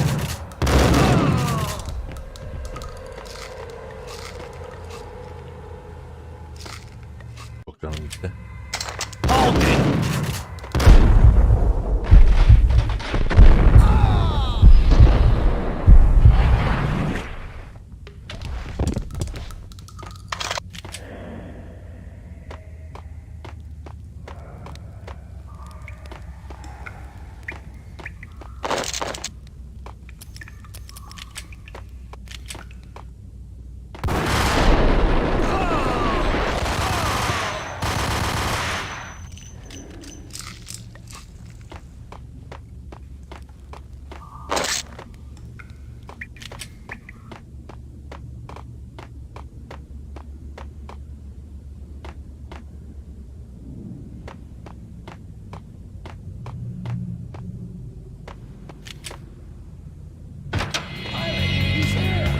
It didn't take me long to run into the trio.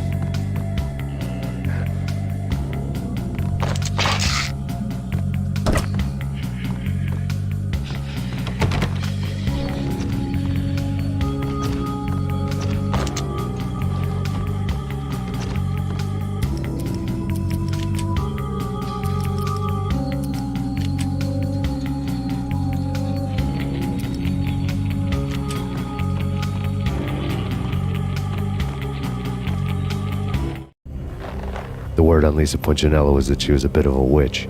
The tarot cards on the kitchen table fit the picture. They weren't my kind of cards, but I was willing to take a crack at the hand Mrs. Punchinello had dealt. The first card was the tower. Maybe that was supposed to be the manor. It got easy after that. The devil was the master of the house, and death was me, coming for him.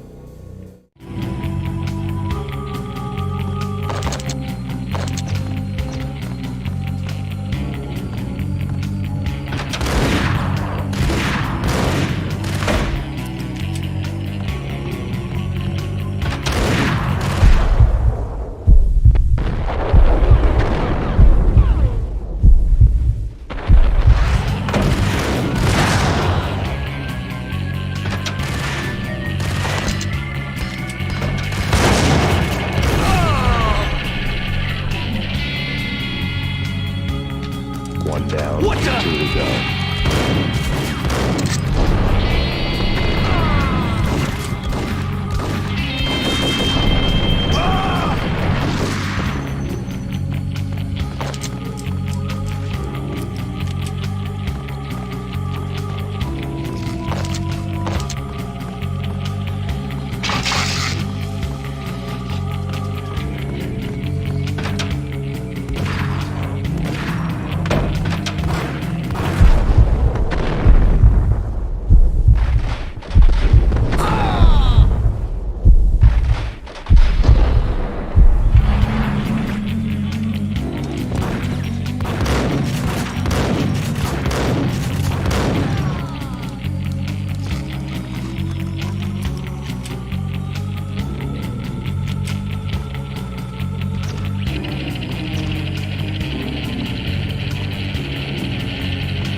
odaya bir bakayım da ondan sonra geleyim.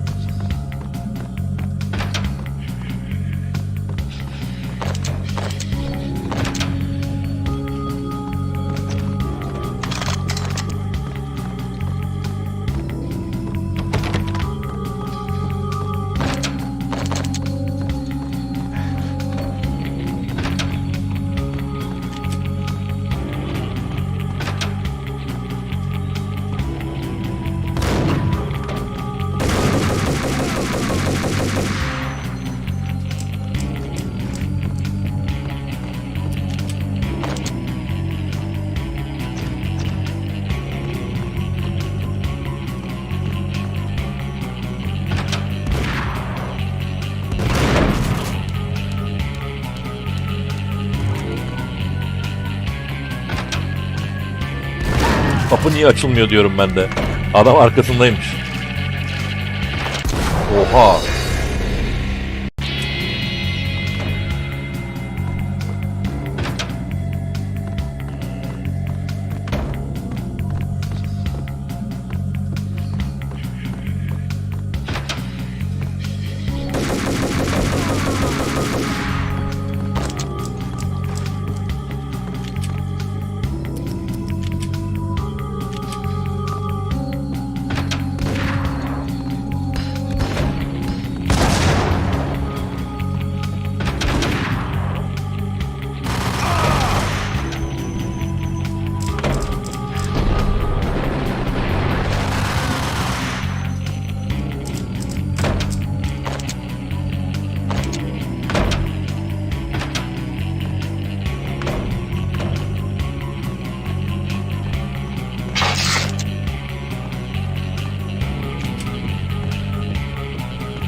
Ya oğlum o ne ya? Şaka mı oğlum bu? Nasıl çalacağım kapıyı açtıktan sonra?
Take cover.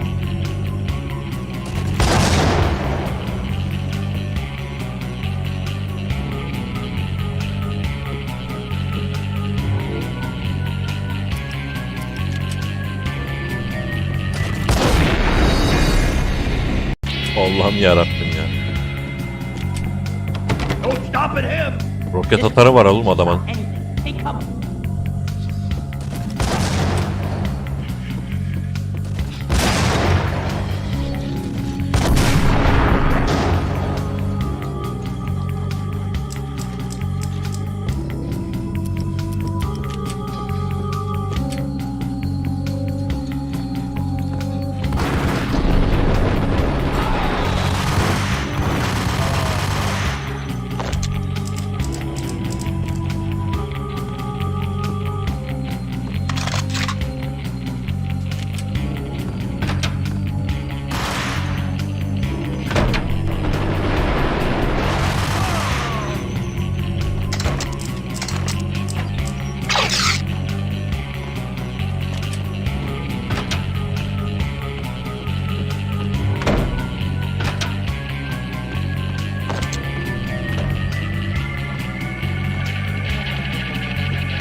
It was too late for her.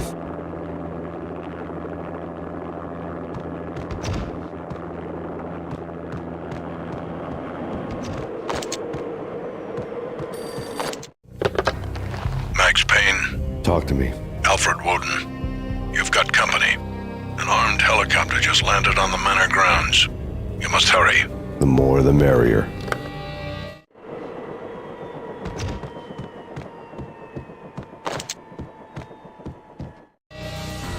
You're a real angel, Max. I couldn't tell whether it was Mona or her sister. The body was a mess. The sick bastard had really gotten a kick out of it. Seeing her lying there got me thinking about another woman's body on another bed. Got me thinking about a fallen cradle.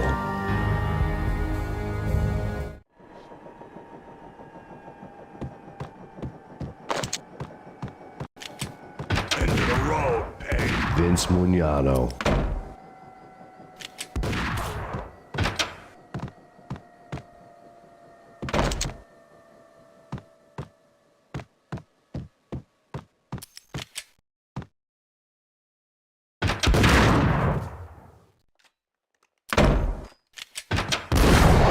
Ulan bomba atarı nasıl atarım diye düşünüyorum. End of the road, Payne. Vince Mugnano.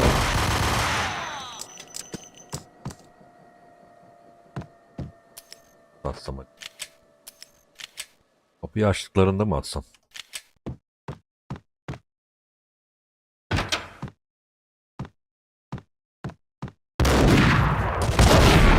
Kendime attım.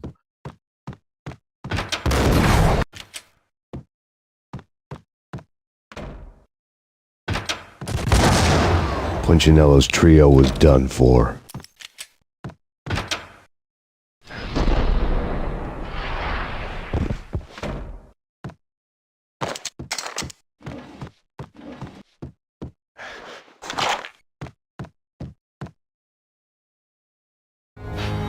Outside my door. Hurry. He's coming for me. You gotta hurry. Please. I could hear Punchinello on the phone begging for help. He should have been saying his goodbyes. Punchinello was a pushover. The moment I stepped into the room, he folded like a deuce before a royal flush. No, wait. I was just doing what I was told. I couldn't refuse. She's someone high up. Government, maybe. I don't know. He was trying to buy more sand for his hourglass. I wasn't selling any. No, I told him nothing.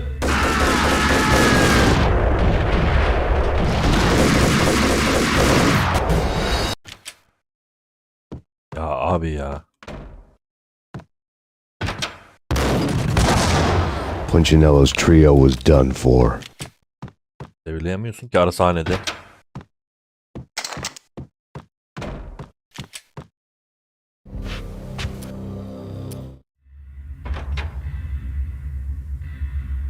No, I told him not to. Pompalıyla oynuyor.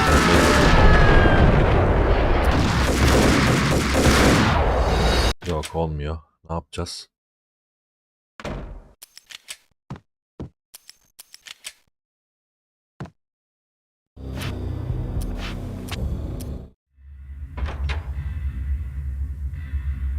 No, I told him not to.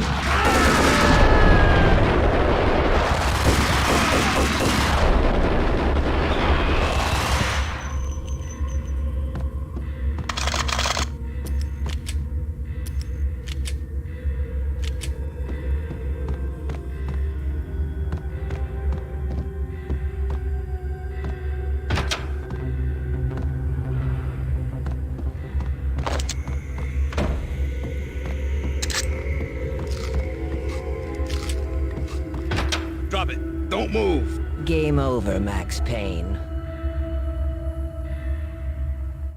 Yakalandık. I could tell when I was outgunned. It was time to take another beating. The mystery witch was a real barracuda. Trouble on dagger heels, a smoking assault rifle in her hand, and an army of killer suits behind her. How sweet. I get to kill two birds with one stone. Sooner or later, it was going to catch up with you. Mr. Payne, it's time to show you the benefits of my brew. Be a good boy now. You'd find that Lady Luck was really a hooker. You were fresh out of cash.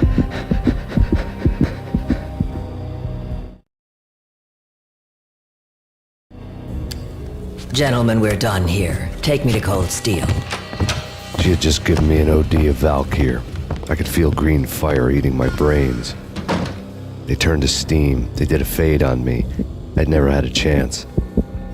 The witch had got me just as sure as if she put a gun to my head and pulled the trigger. The shadows rushed me, bruised mugshot faces hungry for revenge. They knew my weak spots and closed in for the kill. The floor turned into a vortex of green blood. I fell. Flesh of fallen angels.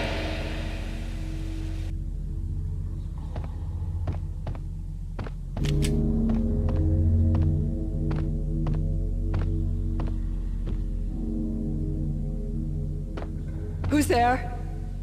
Max? Max, is that you?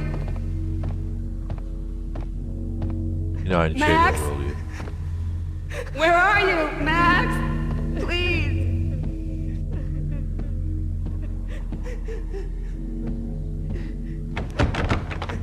No, please, Max, no. I'm sorry. Please don't, Max, no, please.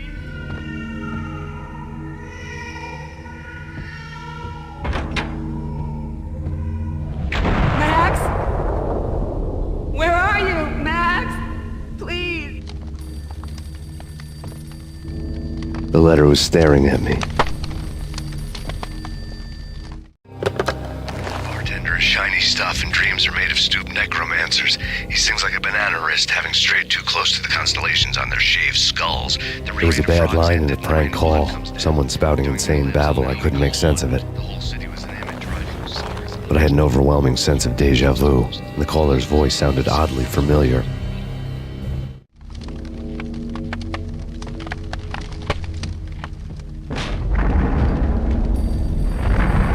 The weird piece of paper looked dangerous.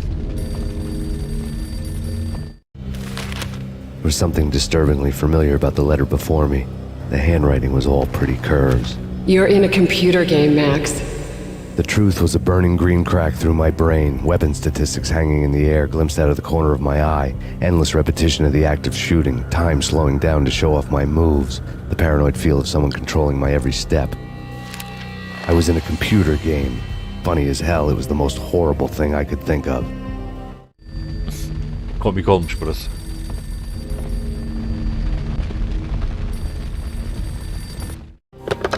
Don't lose it. It's Valkyr. The drug. Snap out of it. Try to remember. It was a bad line in a prank call, someone spouting insane babble. I couldn't make sense of it. But I had an overwhelm.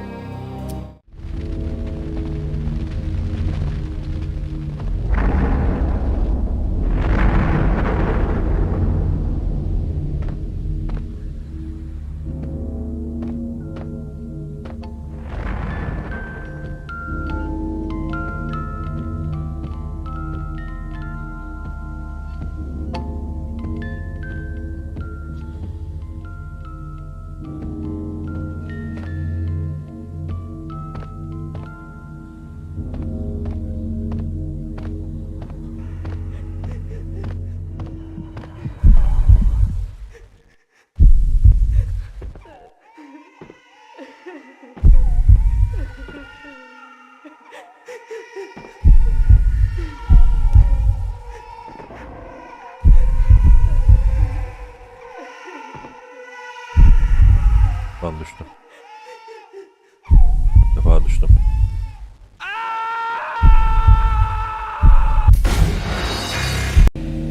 Bak öyle ölüyormuşuz. Daha önce hiç ölmedim burada. Haydi. Bir de sevlememedim mi ya? Abi ya. Who's there? Bir de sevlemeyi düşünmedim ki bu oyunda. Max! Neyse is that burada you? bitirelim o zaman. Buraları bir daha oynarız bir sonraki bölümde. Ben izlediğiniz teşekkür ederim. Bir sonraki bölüm herhalde son bölüm olur diye düşünüyorum. Bakalım. Hoşçakalın.